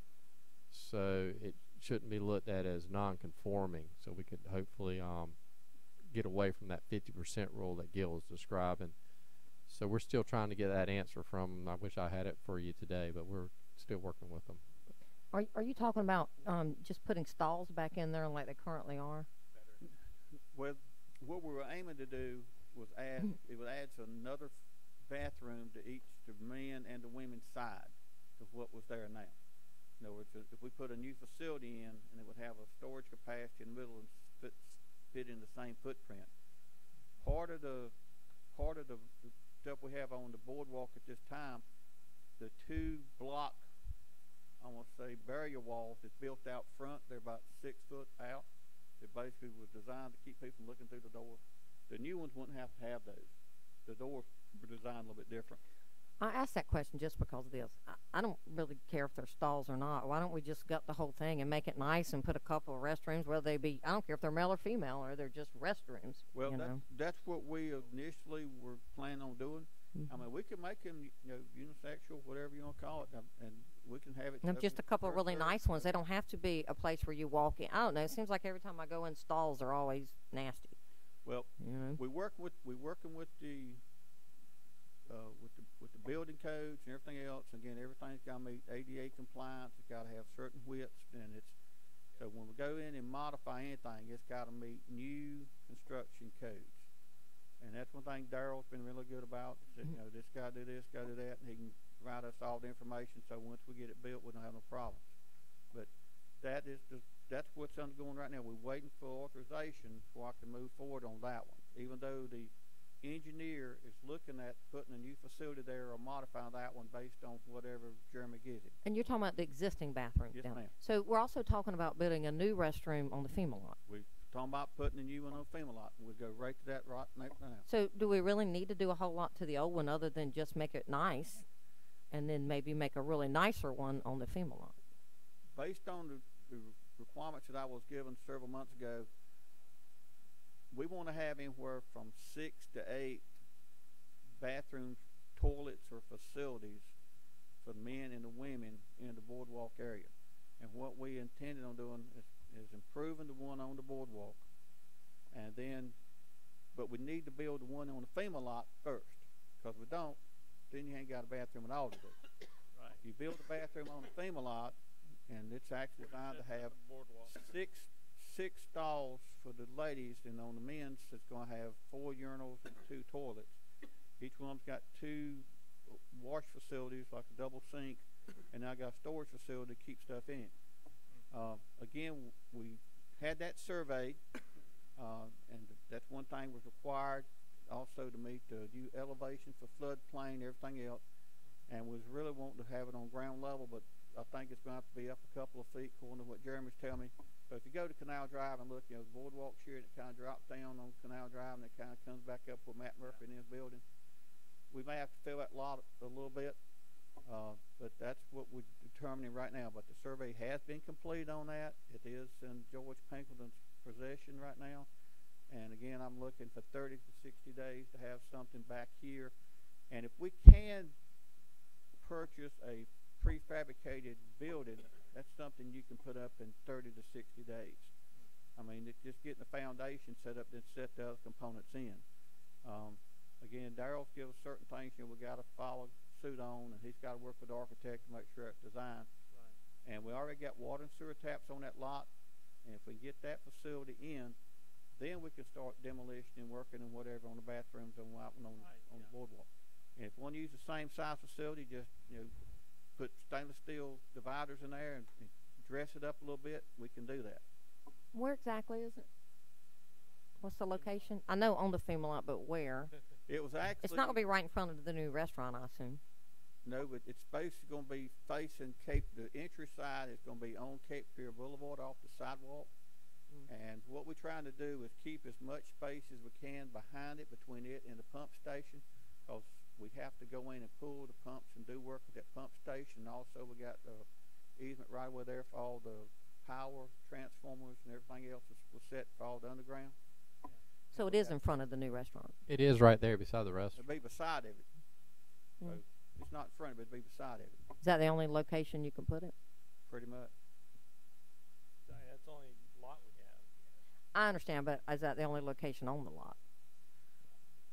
Well, there's not much any other location you can put it the way it would have to be designed to go in. Again, as soon as we get the design, we'll send that to you, and if you need me to shift it or move it or whatever, we'll try to. But part of the challenges, again, was the easement that was granted to Matt Murphy off that FEMA lot from that new restaurant building with the residential areas over top of it. And we got to have certain setback from that easement. So you got a 10-foot easement on our FEMA lot, then we got to have a certain setback that Daryl told me had to have. So we are limited on that footprint. And if I turn it the other way, I'm going to be over these. So, I mean, I can't really put it on Canal Drive unless I redesign the whole building. And that's what I was kind of picturing it. You're going to on have Canal Drive. a separation between what Matt Murphy's doing and what we're doing It's about 30 because feet. I understand there's a separation, but I don't think it's probably going to look that great. That's just my personal. Well, we can build it. We and can- it could be, People hang around bathrooms and stand in line, and we can make it look well. Yes. this is. all right. Mm. Anyway, that's Hard to get away from that. and that's the process on that one. The one on Hamlet, again, we got the survey finished on Hamlet. There's been a rough sketch design done with the bathrooms downstairs, with the ocean rescue upstairs, with enough facility on it to accommodate, I think it was 6 jet skis or whatever stuff Alan give us equipment-wise, so that one facility could house all that. And we also look at that parking lot, because you're going to have employees that's going to have to park there to work out that station. So we're going to lose some parking spaces in that particular, location. And again, as soon as that gets strong, but again, had to do the survey due to the elevations and the floodplains and all the other construction components. And I'm hoping to have you guys something by January that you can look at and say, okay, these are what we got. And I've actually asked the engineers to give me some kind of an engineer's estimate how much it would cost to construct each one of these. The one on Hamlet, from just rough, that's going to be a 3 or 4 month project, maybe even 6 month project for demolition and rebuilding the next one. So that's something that you may have to live with what you got this year. Get it budgeted, and then as soon as the season shuts down next year at the end of September, build it and have it ready for the following April. But it's, And that's where we were moving forward this year. Sheila and I have been working with the owner of the current lifeguard substation to continue that lease this year in hopes that next fall, we can start on that project Gil's describing and have it ready for the 2020 summer season, where you could have that new lifeguard station at Hamlet. And then we would need to decide if we wanted to continue the lease at the current substation. I know he's interested in a long-term lease or project Yes, there. but he's not interested in selling it. He is And- not. And we'll end up in the same position we ended up with the Food Line when we had operations over there. And you saw what's happened to Food Line. If we hadn't have moved when we did, we'd be stuck there too. Right. You know, I suggest, just my thoughts, you know, the town needs to own the property that they need to have, not lease it. Well, that's another thing we also looked at the boardwalk bathroom. If we done some improvement at the boardwalk bathroom, right now all the camera systems for the entire boardwalk is housed in that the rescue unit, and so we got a lot of electronic components that's in that little building, and we've done roof repairs. We spend almost as much money on it as we pay rent for it, because basically the property owner says it's your responsibility to maintain the building. So it's a I'm just not a fan of pretty good leasing. balance. Just, you know, for the longevity of the town, it makes sense to secure your needs before the property value goes up. I don't disagree with that. Nope. But that's the stats we got on the current bathrooms. The guys are staying busy, and if you got anything you need done or any reports, please let me know. We'll get them addressed. Thank you. Thanks, Gil. Good job. FEMA. Yes, sir. So your next item is one we're asking you to take a vote on. That's ordinance number 18-1097. Debbie and I and staff are meeting with FEMA on a weekly basis. I'm trying to give you email updates. Hold on, that. Ed. I was remiss in not chiming in a second ago. Oh, sure. Gil, the location of that bathroom on the FEMA lot for me would be much more attractive if we slide it as close as we can to the lift station and off the corner. That's just me. The one I was complaining about, I think he's Well, chiming in. on. Again, I got an easement on both ends of it. We had to give Duke Power an easement to put those transformers in. And Right. So how far do we have to be off the transformer for them to be able to come in and work on it? That, plus we have to work on that lift station. We've actually been on that FEMA lot several times and used a boom truck to reach over and work into I that just lift think station. putting the bathroom on the corner of Cape Fear and Canal, or Carolina Beach Avenue South, whichever we call it at that point, is just a really tough spot. I mean, we get a lot of people that congregate there during the summer seasons, Thursdays, there's a lot of activity. That's just the wrong spot to have a bathroom. I mean, if we're going to put it on the FEMA lot, let's figure out how close to the lift station we can get it. That's just my opinion. Can it not even be adjoined to the lift station? Are you saying it has to be an easement through there? There's an easement already existing, and there's Right there. transformers, and there's a great big power panel that's to the south side. I get all that. I mean, I understand why you're doing it that way. I just want it to be the best, you know, that it can be. And I just, it don't sound like it's going to look good to me on that corner. Can we look at a couple of options, even if we face the entrance to the easement, so that people have to walk on the easement to go into the bathroom rather than Canal? I mean, We can look, like I said, That since corner's they really get tough. something drawn, and we got a submittal sent to Jeremy the other day, and what the architect recommended was putting on the very corner of Cape Fear and Canal on that. But so basically, the downtown, Carolina Beach downtown, Central Business District, the heart of the boardwalk, the main intersection is that intersection. I mean, that's the focal point of the entire area down there in front of the gazebo, and to have a bathroom right there, it's just, you know, I mean, you're almost at 0 and 0. I mean, Cape Fear and Lake Park is basically ground zero, and then you look right at the board. It's just a tough spot for me. I'm just telling you, it's just not. But that was the area that was given, like I said. I understand. If we got It's any the area other we piece of own. real estate that we own or can buy. I understand. I'm saying, can we slide it closer? Figure out a way to slide it as far as guess we we're can asking off for the options. intersection. If we could Yeah, see I some think options. as he gets the plan done, then we can look at it how we. Yeah, but they're making the plan in a certain location. That won't be the same plan if it's moved to a different location. It'll But have to be a that- different design. You want that where foot? else you can move it. Once that footprint's done, we can know where we can shift it left or right or north, south, east or west or whatever. We can do it. Right. But the big thing is, again, you know, like Darryl told me today, I think it's 10 foot out, it can't be within 10 foot of either easements on the side toward Matt Murphy or toward the wastewater Right. treatment plant, the lift station. So there's a couple different options we could look at, you know. That or buy another one of the lots Well, from Matt Murphy and stick it right over there in the middle of the. I'm trying to get a number out of Matt Murphy, which is something I was gonna bring up in That's a great idea. agenda items, but, I'm sure they don't want it there either. I'm guessing. I'll just say this: if it's going to look bad, I'd rather not have it. That's just me. I'll just throw that out Well, there. once we get the plan, we have to approve it, or we don't have it anyway. So well, I don't wanna spend the time in engineering. I mean, I just wanna get my Spend a whole lot opinion of out time and there. effort Right. on it. If you really don't want it there, we need to stop right It's now. the corner that that's I probably true. mean, That's the first I I've heard understand that's the going to be on the easement. corner. Yeah, I'd always thought we were going to slide it. Now, Right. if you say we have an easement to Duke Power, I get that. So if you face the building so that you have to walk in the easement to get How to the far off the corner would you prefer it? 20 as far feet? as possible. Yeah. I'd prefer it right up against the Me lift too. station, but you're saying we can't get it that far down No. because we have an easement. No. Okay. Plus, you have to service the well station. Yeah, they could service the lift station from a couple of spots. They don't always have to come from the FEMA lot. We run out of options when they building buildings around the oak. Well, Yeah.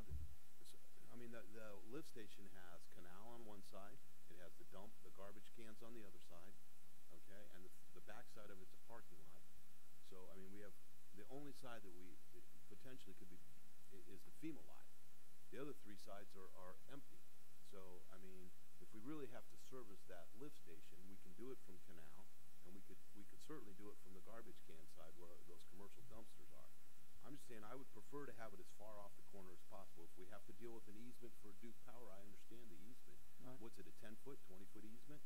Yeah. 10? 10 foot.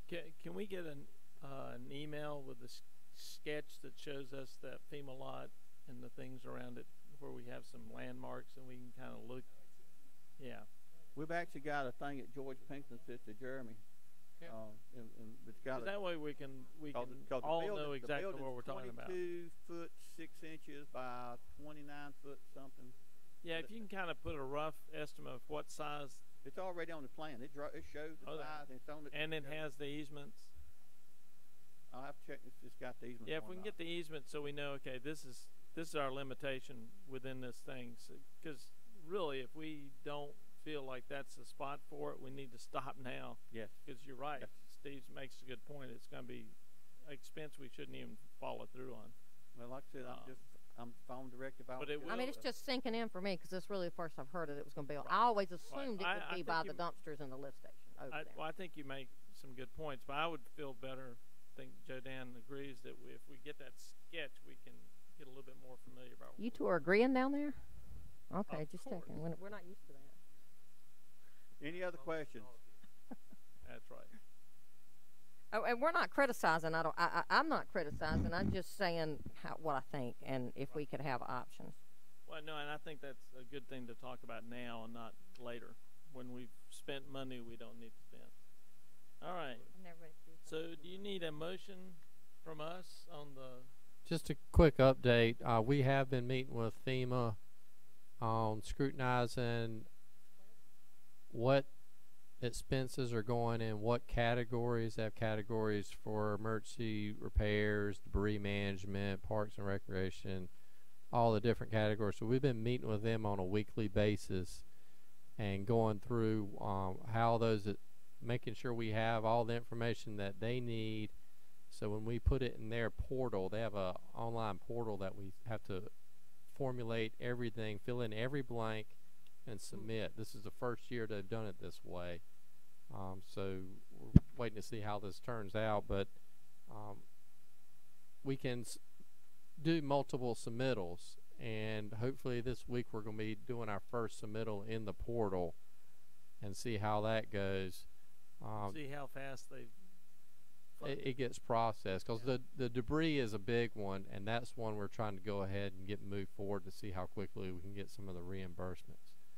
So this takes you from what you had allocated 700 to 870,000.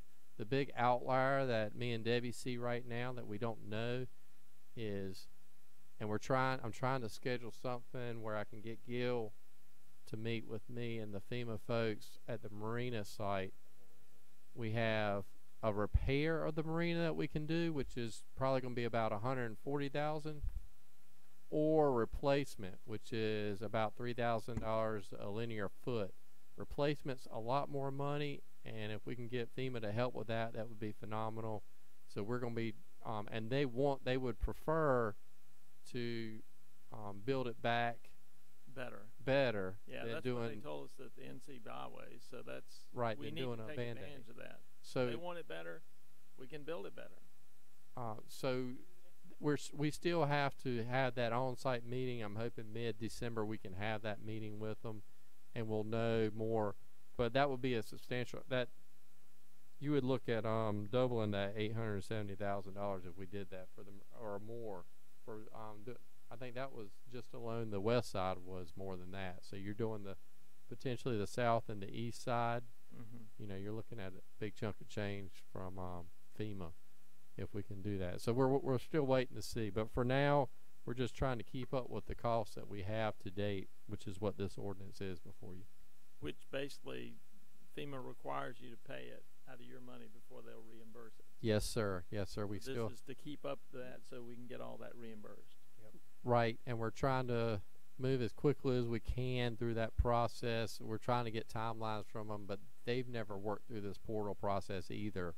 Right. So we're trying to do the best we can to get They that. don't know how long it's going to take either. Yes, sir. Do we have any questions? No, but other than when you start feeling the resistance or it's just not getting there fast enough, please let us know, Ed, because I know David Rouser's office has asked several times to be kept in the loop. They worked really hard to get that money to the state to have that flow. Right. And for a town our size to have $870,000 cash outlay, we need Tough. to understand how we can get that back. Yeah. I'd love to hear about the marina and upgrading that and building it back better, but I'm as gravely concerned about getting reimbursed for our expenses that they've already told us they'd pay us. Yep. Right. I mean, so. Yes, sir. And this is the step we need so that we can see how fast that happens, which will help us with the other requests we've got. Yes, sir. All right, do we have a motion? Yes, I'd make a motion. I'd make a motion to approve ordinance 181097 to amend the general fund budget, creating a budget appropriation for Hurricane Florence, both sections 1 and section 2 and section 3. Okay. All in favor? Aye. Aye. Any opposed? No. Okay. That one passes for you, Ed. Thank you, sir.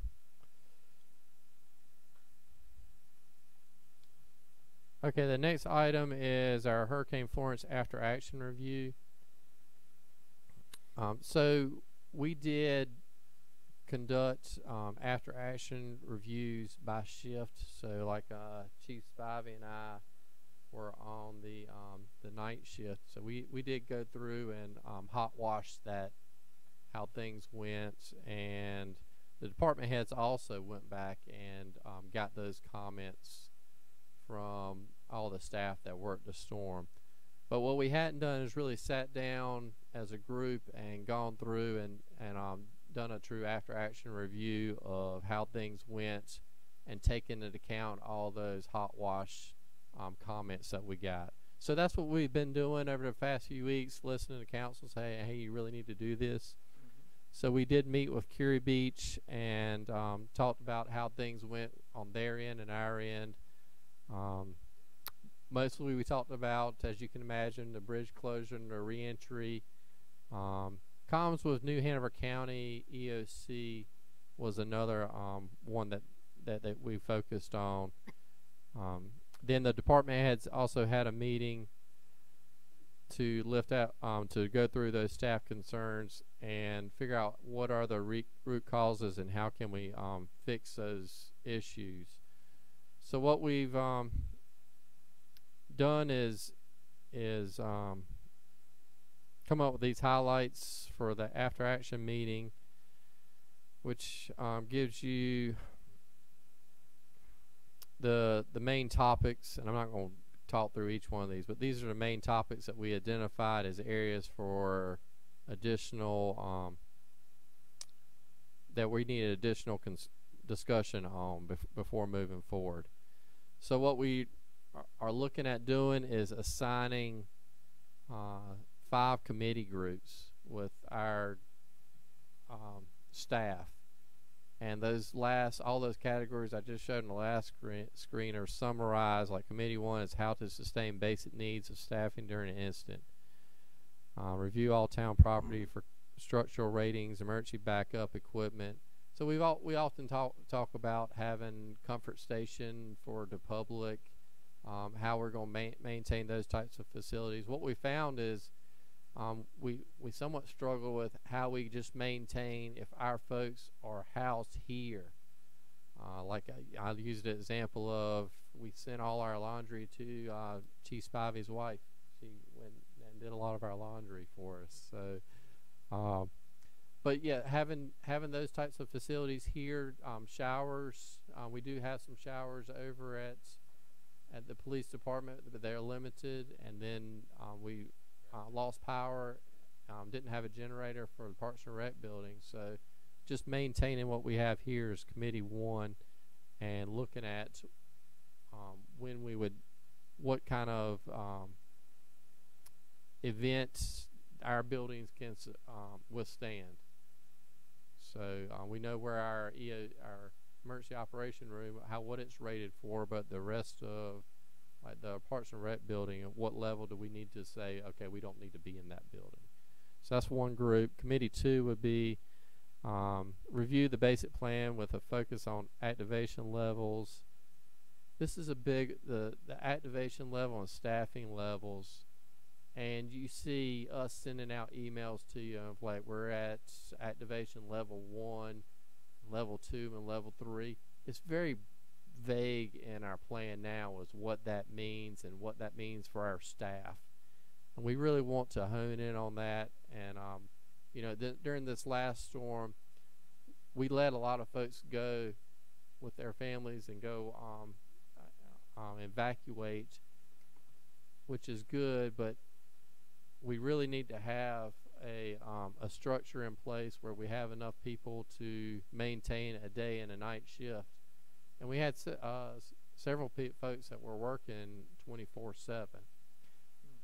They did great, but that's not sustainable. So we need to have a process. We need to know what positions we need to fill, and have backups for all those positions. So we'd have a committee that would be looking at that side of it. And then we really think we need to although we did a lot of great things with our public information, you did a lot of great stuff with our public information to help get that out. We just need to put that in policy and get an expectation for how you're going to help us with that and how we're going to manage that information. So we're going to have a committee looking at that information.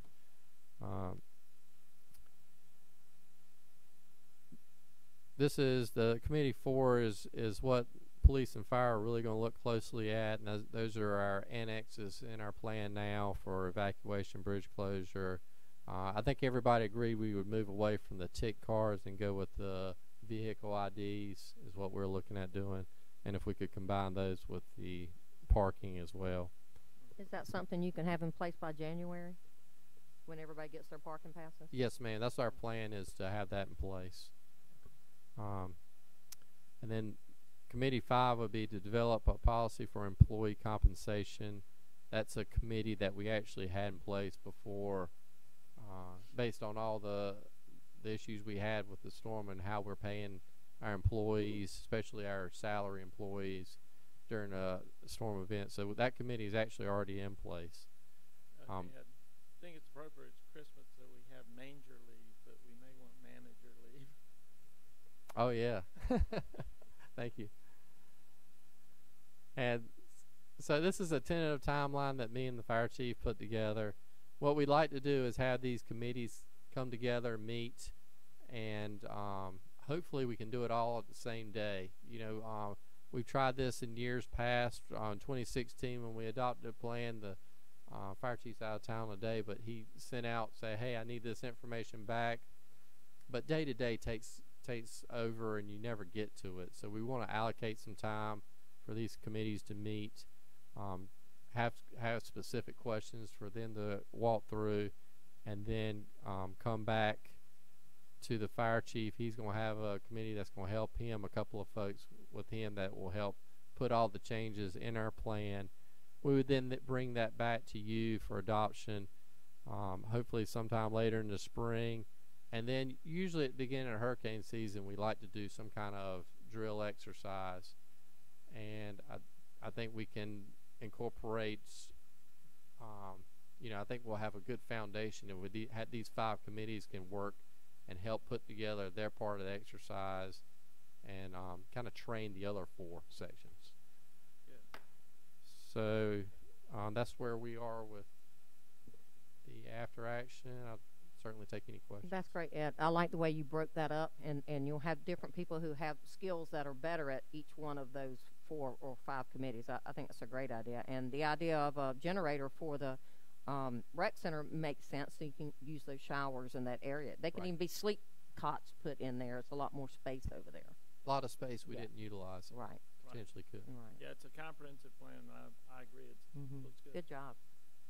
Very good. Any other questions? Nope. Okay. And the TSA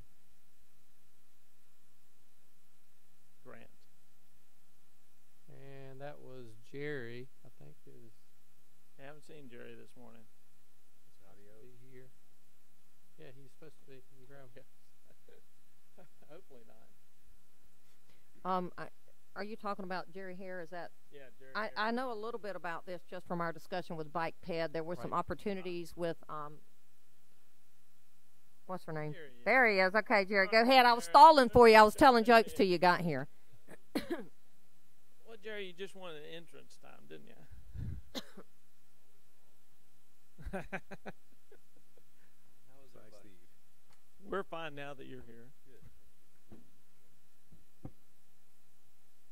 All right, we have an opportunity here. Came up kind of quick. There's some MPO money available. It's actually some leftover funds. The MPO hasn't released a call for projects for the same bucket of money that we got for the Greenway and Harper Avenue and Cape Fear in 3 years because of the backlog of projects. So they decided they've got about $898,000. They decided they either wanted to put it out there for a call for projects or spend it on some of the other existing projects, so they decided to put it out. We expressed some interest at the TCC meeting, so they issued the call on November 15th.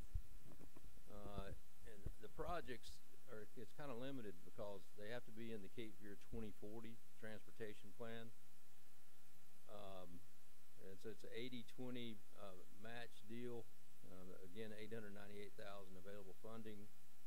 We talked about it at the Bike Ped committee meeting on the 19th. Took a look at the projects, and the committee recommended that we consider applying for the Clarendon Avenue multi-use path. And that'd be from 4th Street, the elementary school, to Mike Chapel Park. We could go on to Dow Road, but I'll get in a little more detail in a second. And it is, Clarendon is close to a top priority in the 2018 pedestrian plan and the 2011 bicycle plan.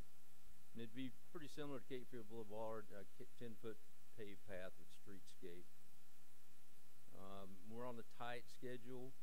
Pre-apps are due December 18th. Final apps due January 25th. So if we're going to move, all I'm looking for today is just some direction. If you're interested at all, I'll go ahead with it. If not, I know times are tight, then we can pass on it.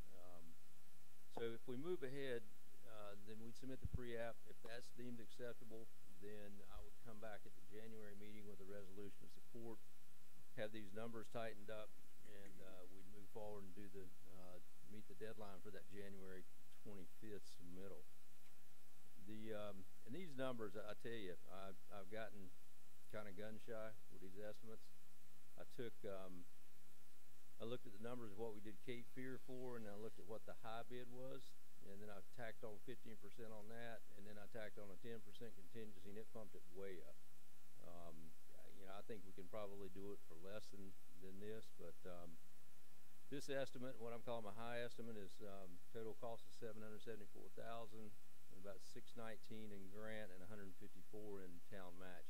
Another estimate, I went back and took a look at the previous engineers that did the Clarendon Avenue, and they were coming in more like $250,000 to do the whole project, but that was without the DOT business and design and the 15% inspection fee and yada yada. That cost a lot of money to go through the grant process, but still, I think we could probably, I think I got this about, to tell you the truth, 25–30% high, but again, I wanted to go high now, then scare you a little bit rather than come back and say, well, it's, you know, it's 30% more than I told you in November if we're going to pursue this thing. So this is, you know, we pick it up here at the lake and the school and run two options. The previous plan showed it going all the way to Dow Road. That means you'd have to, and the previous plan also showed that we would stay on the south side of Clarendon to 6th Street, and then there gets to be a lot of utility poles, and we bump to the north side and take it all the way out to Dow Road. That's probably the best route to go, but again, that's something we'd bring back to you. But you're talking about now stopping it at Mike Chapel Park. That's what I figured. That was first blush. Mm-hmm. If you stop it at Mike Chapel Park, then you can hook right around. It connects right over to the Greenway at Mike Chapel Right over to the Greenway. You know, there's nothing to connect to at Dow Road, but then the other set of thinking is, okay, if we're going that far, why not go on to Dow Road? So at some point in the future, if we can get that Dow Road corridor, then we're already there. So, but we would have to go on the north side of the street to do that, because you got the parking on the south side. I guess my question would be, what are you going to do with them when you empty them out on Dow Road? Yeah, I mean, do we want to encourage that, children or whoever on bikes? So it would be a stub out, you know, for the time being. That last block would be a stub out, because it wouldn't connect to anything like Harper. You know, we connect up with the state. That makes sense why Harper connects. Yeah, yeah. Turn it on 8th Street, Jerry, and connect it to the trailhead. Yep. And then, so the plan, the discussion is now with Harper and Cape Fear to sign 8th Street as a bike route, because that's the fewest stop sign crossover from Harper and Cape Fear to get over to Mike Chapel Park. So that would kind of continue that bike route thing. And, you know, so if we wanted to do that last block in the future, we could sure do it. But anyway, there's some options there. Here's the 2040 plan. It's kind of hard to see. We didn't end up with very many projects in that plan for a number of reasons. It was kind of a convoluted scoring system, and anyway, I don't want to get. And this is what Jerry presented to the Bike Ped Committee. Sorry, I don't mean to interrupt. Okay. And what was in yellow were the most likely to get approved projects for this grant. Yeah, they're the only these are the only projects we can apply for. Right. So you had Harper Avenue, which we could apply for the rest of Harper, but I don't think it would meet the timeline to sync up with the rest of Phase C and all that stuff. I mean, it'd be a year and a half getting design done and all that stuff, and I don't want to get back into a Cape Fear situation on Harper Avenue, where the grant project's dragging behind the rest of it. So Harper, and then Dow Road from Clarendon to Lake Park. There's no right of way there. There's no way to pursue it. Cape Fear Boulevard is done, and then Bridge Barrier Road is just that little short section before the Snows Cut Greenway comes out from under the bridge, and a short section that ties into the existing. And we felt like if we're going to ask for money, it needs to be more than $43,000. Yeah. We'll go for the big one. Piece of pie. It's going to take a lot more staff involvement. Right. Wouldn't be worth it for $43,000. The MPO said, you know, really less than a $400,000 project. It's just not worth the admin, the headache. Yeah. You know, the 2-3 year process. If you're lucky, you get through it. But so that's the 24 plan. Here's your bike. This is the pedestrian plan.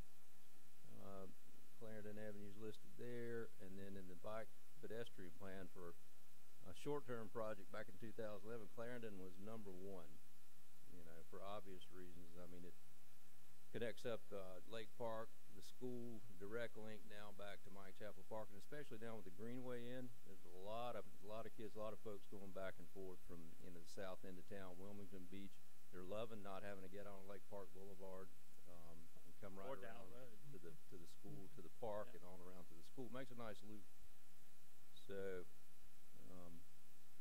that's all I have on it. If you guys are interested, we can. And the Bike Ped committee did vote unanimously for the Clarendon project and asked Jerry to bring it to the workshop, and he's a little pressed for time to apply for this grant, which from what I interpreted, that they like to make Carolina Beach the poster child for some of these projects, so we're doing such a good job. And they felt, nobody told us anything, but we felt like that they were telling us we would have a very good chance of being approved for that. Did you interpret that as well? It came up at TCC, and they asked if anybody was interested in the grants, and I'm the only one that said anything. I mean, it was just Right. Moving forward. Sounds Of course, good. then after we said, yeah, we're interested, and they put it back on the agenda for call for projects, then there was some talk about maybe stormwater repair Some moves. projects or some stuff like that. I don't know if anybody else will apply or not, but all that discussion kind of fizzled back into it's got to be in the 2040 plan. Right. So, I mean, Make some and moves. just for Jodan, you might not know this, and I know you two know. How many years ago? 4 or 5 years ago, this exact project came up and was voted down 2011. at council. It was on 2011. Yeah, it's been a while, but I think things have changed in town now, and I think people have seen what we're working towards. And if council is not in favor or is not going to approve it, it doesn't make sense for Jerry to go and apply for the money. It's Right. kind of where I'm going with that. Do we need a motion or just general feeling Direction. from us? Just what a consensus. consensus? I'm certainly in favor of the project. I am Makes too. sense. I've already. make some moves. Steve? I told Steve when you came up today he was going to love this presentation. So. All right. But things have changed in those years, Steve, and I think it's something that now the town sees the direction that we're going, and it's much more appreciated probably than it was those years ago. Right. Well, they can see what it's done to other areas. Back then, they didn't know that. So. And it is a building process. You're ahead of your time. I didn't say anything. You're ahead of your time. I'm so glad you've come over to the dark side. Dark side of the moon. I'm on the All dark right. side. Okay. Anything else for Jerry? Thank We So I think we said So what are you standing here for? I do the think there's application. Consensus to go for so. it. Do the application. Yeah. Do me a favor, make it a little Yep. quicker than Cape Fear so that we don't have, Mr. Grady doesn't need another 3-year project. Now let's do it. Jerry, I have a Just stay question away for from you. Cape Fear. I had a question right. for Jerry. Yep. I have a question for you. The Island Greenway, originally when we planned out this whole process for that, did we ever think about putting lights for the winter time when it gets darker quicker because people more than likely are still using that? Yeah, a little bit of discussion, but I mean, it was never any serious discussion as far as getting quotes or anything like that. I see you, police chief, wanting to talk. Go ahead. Yeah, I mean, Mhm. most of your greenways, even urban, are not lit. They're No. daytime use only. Yeah, the ones all over Jordan- Carrier, they've got a lot of. Yeah, the reason I greenways. asked that is now it's They're getting not. darker a lot quicker. Yeah. It's really dark back there. And I Well, know we did people talk shouldn't about be doing that. but And if the chief wants to say anything, but what he was at our bike ped meeting, and when that was brought up, he suggested maybe we let it go for a little while. And part of the reason that they aren't lit, and please correct me if I'm wrong, I like to paraphrase, is they're not lit in other communities, is to Right. deter people from being on them after dark. Right. You know, am I correct? Yeah, and you know, just because they do go behind neighborhoods and houses, and you know, do we want to encourage that activity after dark? I don't know. I don't I go to work disagree. at 4:30 in the morning, We, so we may Oh my want to God. put some signage up that Take a states that the flashlight. hours are from. I'm sorry, what? We may want to Jordan put did some I have signage dark up lights. that says that the hours of that it's open, you know, dusk to dawn. Right. Okay. So that should be at our trailhead Not on on that. dusk. And we talked about signage, and we talked about you know, a little map thing, Yeah. park style to put out there. I think all the signs. I think all the signs should be done this week. We're going to get them up this week. We've been kind of waiting on the hydro seeding to get done so you don't get blasted. Right. And we do did. have daylight hours only. We Still looked look at pretty. something to put up at the trailhead, and I personally, you know, I'm already particular about how things look from the bathroom What? discussion, but I think some kind of park style sign would be really nice there. You know, even brown and green that talks about, you know, natural looking you know, that was my suggestion. And that's what But- we ordered signs. We got a little logo proposed. We went with some standard metal blade signs, pretty inexpensive. We just want to get the safety signs up and get something up. And What's the then date for talk grand about opening? The committee, we can go back if we want Right. to do a different design. We can. Yeah. We I got just think the more it up natural front. look like they do at the state parks is Right, yeah. appropriate Be for consistent. the green What are we looking for grand opening on the date? You Roughly. don't know whether or not you want to do it before the fence is done, because the Okay. fence is going to be on into January before it's done. At this point, and you know, we initially heard around 3 weeks for install. Now we're hearing a couple months because of the shorter days and the holidays and the weather and yada yada. You know, Yeah. so We do It always whatever takes Matu longer lets when it us gets do. winter. I Yeah. think As long as we're within I'd like it to bounds be of warm. Matu's happiness. Yeah. So the important thing now is to get the signs up, the stop sign, the safety stuff, the rules. And Sounds all good. That. And then I think we can let it roll for a little. And you are putting stop signs right at Ocean. Yeah. On Yeah. on all the through the street crossings, and then we'll put signs on either side on the For the streets. pedestrians. So And I think, Joe, Dan, what the chief said is let's just get it open. Let's see how it goes. And if you guys want to revisit lights down the road, Go we're from fine with that. yeah, Right. You know? signage, all that kind of thing. All right. And don't go far because I got a not agenda item you're involved All right, I'm not going. in. Okay. Okay. All right. Non-agenda items. We'll start over with Steve and work this way. Yes, at last council meeting, we had a resident came up and asked us if we had thought about our waste management contract and marrying up with Curie Beach, and we told them that Curie Beach collects their own trash. In talking with Craig Walensky, they do not collect their own recycle. So, Ed, will you talk to Waste Management and Curie Beach and see if there's any benefit that we can inure? I know we've already agreed to a contract, but it does make sense wherever we can to join up with Curie Beach on services. And if it would help them on their bid, if it would help us, if it would increase recycling, Yeah, but they don't do their own recycling. They do their own garbage pickup. Do they have individual cans? I believe they do, Oh. and they have that Yeah. picked up. So I know it, Wrightsville Beach says they have a drop off. it was a good suggestion, and Yeah. we kind of told that individual that we couldn't match up on our trash because they pick it up, but recycling they don't. That and the other thing is, I really do want council to start thinking about figuring out how to buy some open space, and specifically I reached out to Seekoff about the 2 lots down at the gazebo, the small lot that we have all the ornaments and photography, the surfboard, the little lifeguard stand where people take photos across from Silver Mhm. Dollar, and the one that is next to the gazebo, the smaller lot. With the new construction One on that has the the lot, parking or on the other side. on the other side, the little one next to the snowballs and in front of the couple of retail Okay. spots. When we went to the Christmas by the Sea this weekend, when they kicked that off, you noticed it wasn't, it just didn't have the same feel as it has in the past, and that's because Seekoff, they've always let us use that light. We had a big Christmas tree there, we've had other things there. We weren't able to do that this year. And it just brought out to me again that we're losing opportunities, and we're going to wake up one day and it's going to be gone, and we're going to say we should have. And I'm going to ask council again. Let's have that on the discussion to look at those 2 lots. Or I'd be happy to have some discussions with you guys and Seekoff if 2 of us need to go. And I was about that back in January. What's that? I brought it up a couple times. So I'm and cool with it. that's all I have on non-agenda. Okay. Thanks, Steve. I have a Dan? couple things. I'll start with the most easy.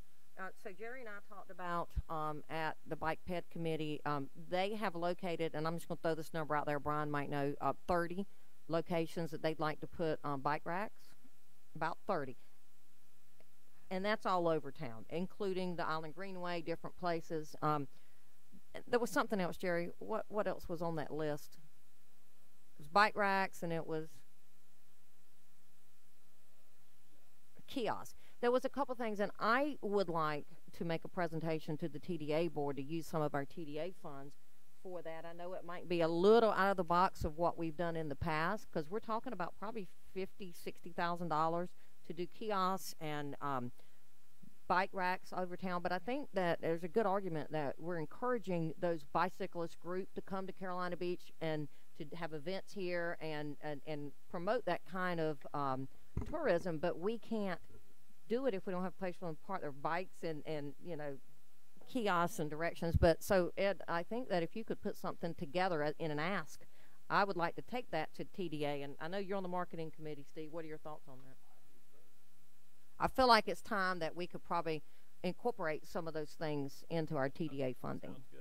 You know, so if you guys are okay with that, I'd like to ask Ed to put together an ask, and I'll take it to the TDA, and all they can tell us is no. But I think it's quite compelling to say we want, now that we have the Island Greenway and all of these different multi-use paths, we want to encourage bicyclist events. Well, there's one actually coming in March. They've been calling around for rooms. I know that.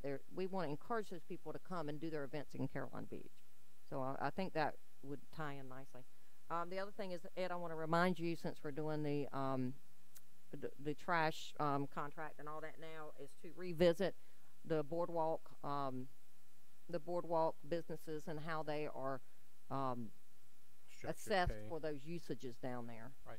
Yeah, so if you haven't forgot that. And just one other thing, and I hate to even bring it up, but I think we probably need to revisit the church property behind us here. I don't know what your guys' thoughts on that are, Miss Attorney, or I don't know. Is it time to maybe revisit that? And I hate for us to end up wanting to have that water treatment facility and a water tower and then not. From my understanding, after we walked away from it, we wanted some sort of an engineer perspective on what we could do with what we have there. Gotcha. We haven't seen that yet. Ed, are you on that? I have not looked into that, but I can look at it, see where we Just in the back of my mind, I'm thinking, you know, I mean, if we really want to plan for the future, we have to, like Joe Dan's saying, have that engineering, and do we need that property? I just don't want to forget about that, because that is a future plan for our water treatment. Well, it also addresses the million-gallon tank that is at the end of its life. So, and what made me think of that is I was walking down Did by you the see senior cracks in center, it? and Did I you thought, see what a cracks great in it? piece of property over there that you could do something else with, from Right. the senior center all the way from street to street. That's a nice piece of Right. property if we had another water storage facility. Correct. That's I mean, it looks rough over there. All right. Anything else? Jodan. You don't have anything? Oh, I'll come back to me. You thought we were going that way, this way. Why are you more special than we are? Well, it's Anyways, just 'cause I I'll was gonna go over speak. mine then. Mine Never was mind. simple. No, it's okay. I only have one thing. It's very simple. All right. So first thing is affordable As long as housing. Brian doesn't move. Sorry. Affordable housing. What can we do to do something in regards to affordable housing? We don't have affordable housing here. It looks like everything's starting to skyrocket, specifically for a lot of people in our service industry and single parents. That's my first thought process. I'm not sure where you guys are on that, or how we even start that talk or get people into that. Joe Dan, I have no before you idea. move on, can I Please. tell you something? Tom and I have been going Yeah, to we're some on meetings task at force. St. Paul's United Methodist with with the pastor there, and we sorry, my Black mind's, Welder. I'm old, and Sean. yeah. Yeah. And we have been talking about exactly that thing, and I know there's already two of us there, but if you'd like to get involved, you want to take my spot at the next January 10th, I'd be happy to let you do that as well. What That's were- exactly what they're working on Yeah, in it's a conjunction task with the Health force, Center. Commissioned by the Health Center. What's their plan? What's the vision they have? It's That's kind of why we're meeting. We don't have one. We're trying, and I have an acquaintance who actually builds the low income housing that are subsidized by HUD, and they're building one now at Monkey Junction, right behind Home Depot. And I was going to have her come to that meeting and explain how that works. okay. So just Second thing is the. So I go to the boardwalk area pretty frequently. I've been trying to come up with an idea of what we could do during the off season to help promote year-round for business there, as well as to keep community engagement in the boardwalk area. And I'm not sure if this is something we brought up before, but possibly maybe I know other communities out there like Louisville, Tampa, they block off a small portion of that area, and it's pretty much almost like a block party style thing on a certain night of the week.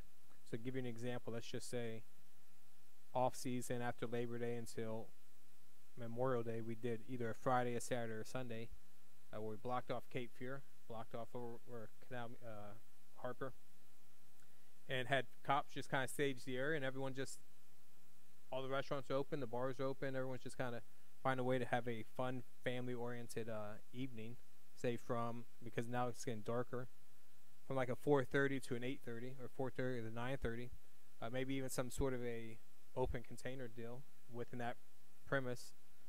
It promotes the businesses there, keeps our community engaged, and kind of a little fun, little let off some steam. We know every Friday night or Thursday or Saturday or Sunday, whatever.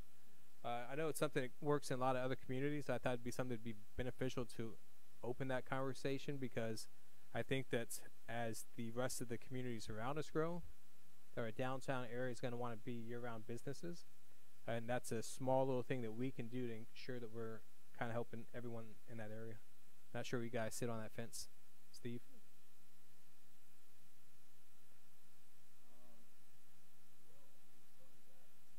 We started doing some of that with Christmas by the Sea, and so that takes up the month of December. We have the Dragon Boat Regatta. I mean, we have a few activities. I do think anything we can do to help commerce and encourage commerce as a municipality, we should look at. And that would be one of the reasons to acquire that open lot down there. If you could have some kind of outdoor meeting space. And I get a little concerned on weather. It gets a little cold, and a lot of people around here aren't used to going out with gloves and hats and mittens and walking around outside. Yeah. I think it's worth exploring and talking about. I think any idea is a positive to have that discussion. And certainly would be important input to get from the businesses down there, what they might have in mind as well. I think as far as open container, there'd be some questions of how would you, they wouldn't better go in a restaurant and bring it out, so because they can't go outside the restaurant, so they'd have to have like a beer tent or something. We'd have to reach out to the other communities, see how they Somebody'd do it or have to, something, yeah. Yeah, I think But the yeah, sure. ABC commissioner would have to, I mean, we have to have fences around most events, so that would be kind of a problematic, but we could address that. Certainly something to look at. Anything else? Those were the three things I had. The lights that he spoke about, the downtown, the affordable housing. That's it Yeah. for now. Good. And Dawn? Jodan, I'll get you that information if you want to stand cool. in at the next meeting that I'm going to be out of town for. That'd be great. I did have one other thing. Where the bike path is there on Cape Fear, when you're coming from 7th and you're driving north, you almost can't see traffic because someone's private lot has this huge tree right there. And so anytime I keep hearing residents say they can't tell if there's a car or somebody on a bike because you can't see it, it'd be great to talk to them about possibly trimming that bush down. I'm sorry, I did have one other one. Jodan had sent out an email yesterday to Leanne and you, Ed, and Jeremy, and you had responded to it. Do we have anybody that has declined serving on that land I think we use just plan? found out I was wrong. You what? I'm sorry. I think we found out that there were no open spots. Well, That may I have been my just want to fault, make yeah. sure. I mean, because if there is, we went through a process where we kind of looked at everybody. We had some spaces, and we could find ourselves in a position where someone falls off. And rather than just arbitrarily throwing out a couple of names, I would think Keep it it would come loose. back to council, and we'd look at who. We had. Yeah, And go back to the list we had and find out what Right. spaces weren't there. So if I'd- that does come up, I'd like to know. Sure. And I'm fine with adding whoever. I don't even know that what we end up with 9 or 11. I mean, Or I remember something the like that, yeah. the first one we had like 20 people at different tables. I mean, we had a lot of people in that last land use plan. So I'm okay with that. I just want to make sure everybody gets the same opportunity. Right. You know. Well, and certainly we should go back to the original list because they put their names in first. But is there anything else? I've I got- only had one thing, and that's for you, Brian, and that is at the corner of South Carolina and Mackerel. I don't usually go that way, but I ended up going that way on a dog walk, and in the collection box there, the level of water rushing was so dramatic. I didn't know where it was coming from. I thought there might be a busted pipe or something. There was a town van parked there. He may live there, but I mean, when I saw it and heard that, I thought they were working on it, but I saw no workers. That was on a Sunday, so.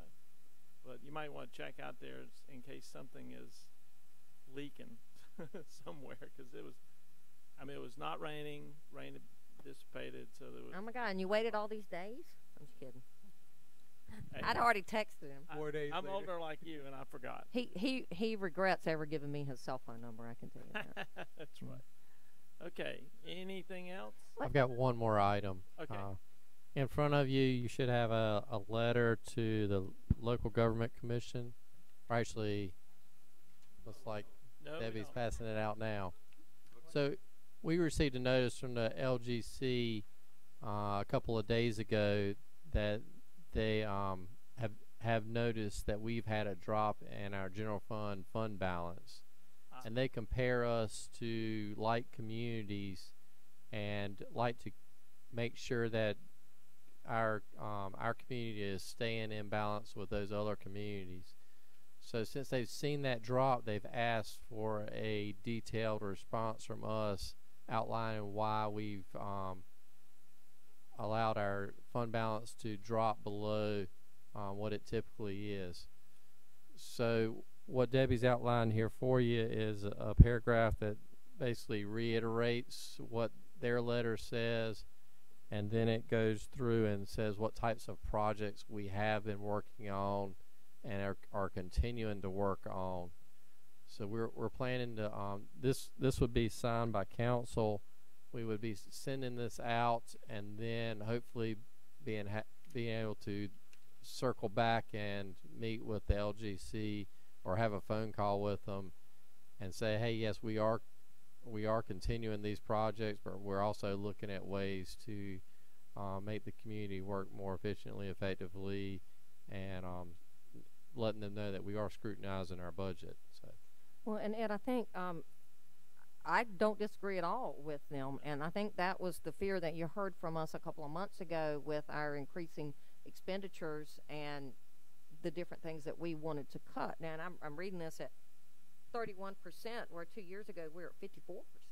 I mean, you know, so I have concerns about that as well. I guess if we could talk about what a plan would be to increase that fund balance. I don't know how you do that. That was when we took the bond, though, as well, correct? What's that? Isn't that what And the bond, I kicked in? think, I don't know. Ed would have to answer that. Yeah, Did that affect different it? fund. Didn't affect The it. general fund balances, so I think Yeah. what Debbie's gone through, if you look at it, she's talking about the boardwalk, she's talking about getting some reimbursements, she's talking about Right. the marina. I guess, Debbie, what I would also like to see is over the last number of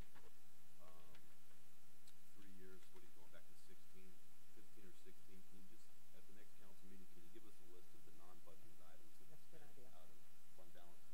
Yes, sir. Questions come up, and my standard response to someone is, which one of these projects did you not? Yeah. Right. How did we get here is what we need to know. Exactly. And how do we get back? And I, Which one of these do we not, which one in hindsight would we have not wanted to do? Right, but if we focus on that, will help us to maybe scrutinize some of the projects we have and look at a different stream of funding rather than paying out of our fund balance, So if that's what we need to do. on a follow-up discussion, we just heard from Gil this morning, he's looking for about $110,000 Right. to do the Correct. thing. And I don't know if all that falls in utilities out of the enterprise fund, or would some of that be out of the general fund? That would be an enterprise fund project. That's good. Jerry just Yeah. asked us for a $154,000 match. That would be Bike general racks, that was fund. general fund. We talked about $60,000 worth of bike racks and asking the ROT for it. If that doesn't happen and we want to do it, that would come out of the general fund. Same with the Exactly. fence. Which is why I suggested we go to RT. Right. So I'm just saying, Yeah. we ought to see, don't kill yourself, but if you could over the next couple of weeks, just put together a list of all the things we spent money. A lot of those we get reimbursed. So we have at least $500,000 coming back, and then I thought I saw here another 170 coming back. But it has been a concern, and that's one of the reasons I had asked, and Debbie has been providing us every month a copy of what our fund balance is, so that we have Right. understanding. Right. I think the wording and organization in this letter is probably very important. I'm just looking at it, but Response letter. uh-huh. Right. Yeah, I think you would want to measure twice and cut once. I agree. Outline the projects where the town will be receiving matching funds, or get on the back end, get reimbursed. Outline the capital projects that we're seeking grants for. I mean, I think the organization of this letter is very important because the LGC is asking for it. Right. So can you? yeah, and this was just a draft, just to try to. Maybe work with give- Noel and get some sure. comments from Ed and Noel and make sure that we get the best positive response back. But the underlying comment is valid. Or Yep. or question is valid. Right. How'd you get there? Yeah. You know, we were at 54, we're at 31. And not long ago, we were like at 65. You know, I think that we were That's at high. 65 or 70 on the enterprise. We were at 105 Wow. on the enterprise, but I don't think the general fund, in my recollection, is much different. Can we see what it looked like for the past 10 Yeah, years? well, and Debbie? you may be right. But that just sticks in my head from an articles in the Yeah, paper. I believe in 2014 it was around 78% for the general fund. But we had combined the tourism fund over Right, at that was the point, bump. so that kind of skewed that. I'd like to see the general fund back at 50%, and I don't know, Debbie, you'll know this better than anybody. How much money do you have to save or not spend every year to get back there? I don't know the answer to that. So I'm looking for you for that kind of advice. Yeah, Yeah, that- It makes me very nervous at 31%. The other one is, and we should have this discussion, is Debbie had provided us a spreadsheet, or asked her to give us a spreadsheet showing the growth in cost and income and employee costs and percentages. And you can see where we have outpaced the revenue increase every year with the budget increase, meaning that we're getting a gap there that we need to look at, and ultimately that means we either cut services or we raise taxes. And right. you know, we have not had a property tax increase in a number of years to generate more revenue for the town, and we've held off doing that. It's been a natural resistance for most everyone that's been in council and in the town. But at some point, if you read those percentages and you look at that spreadsheet that Debbie worked on, and then I went and gave you guys some percentages of employee costs of each fund, and what those percentage increases are compared to our revenue increases, the gap's getting bigger. I mean, we keep increasing pay scale, and our Right. revenue isn't going up as fast. Well, and if we can outline those services that we offer now and could offer in the future, and then prioritize those, and then get feedback and educate the public in those services that we need, get some feedback from them, see how much they're willing to give up some of those services or not, and that will help us guide us as we make those decisions. So generally, we've got about a $12 or $13 million general fund budget. Isn't that what it was this year? 13, some change. Ed, the general budget, weren't we about 13? Yeah, 'cause I think the total budget's 24. And that's It's the about two combined. Right, but the general fund was about 13. Right. And if we're sitting at 3 million on reserves, and you want 50%, you got to be at 6.5. So do the Right. math. You got to That's a figure lot. out how fast you want to make up $3.5 million bucks. And that was my question. How do we grow it in 3 years? Let's say 3 years. Well, you got to come up with $1.1 million every year. And Yeah. that was going to be my next comment. When we do the budget this year, I think we need to see a more detailed layout of each department's budgets. I don't know, and Debbie and I have talked about this a little bit, but since I've been on council, it's been done one way, which is a very general overview with bullets and numbers, and then I find out that inside that number there's 10 other things. So I'd like to see more of a breakdown of what we're spending money on. I think we can get as detailed as we would like. Ed can provide that for us. Okay, anything else? We do have a closed session, so I need to make a motion that we will move to a closed session to discuss a personnel matter in accordance to NCGS 143.318.11 A6. All in favor? Aye. Aye.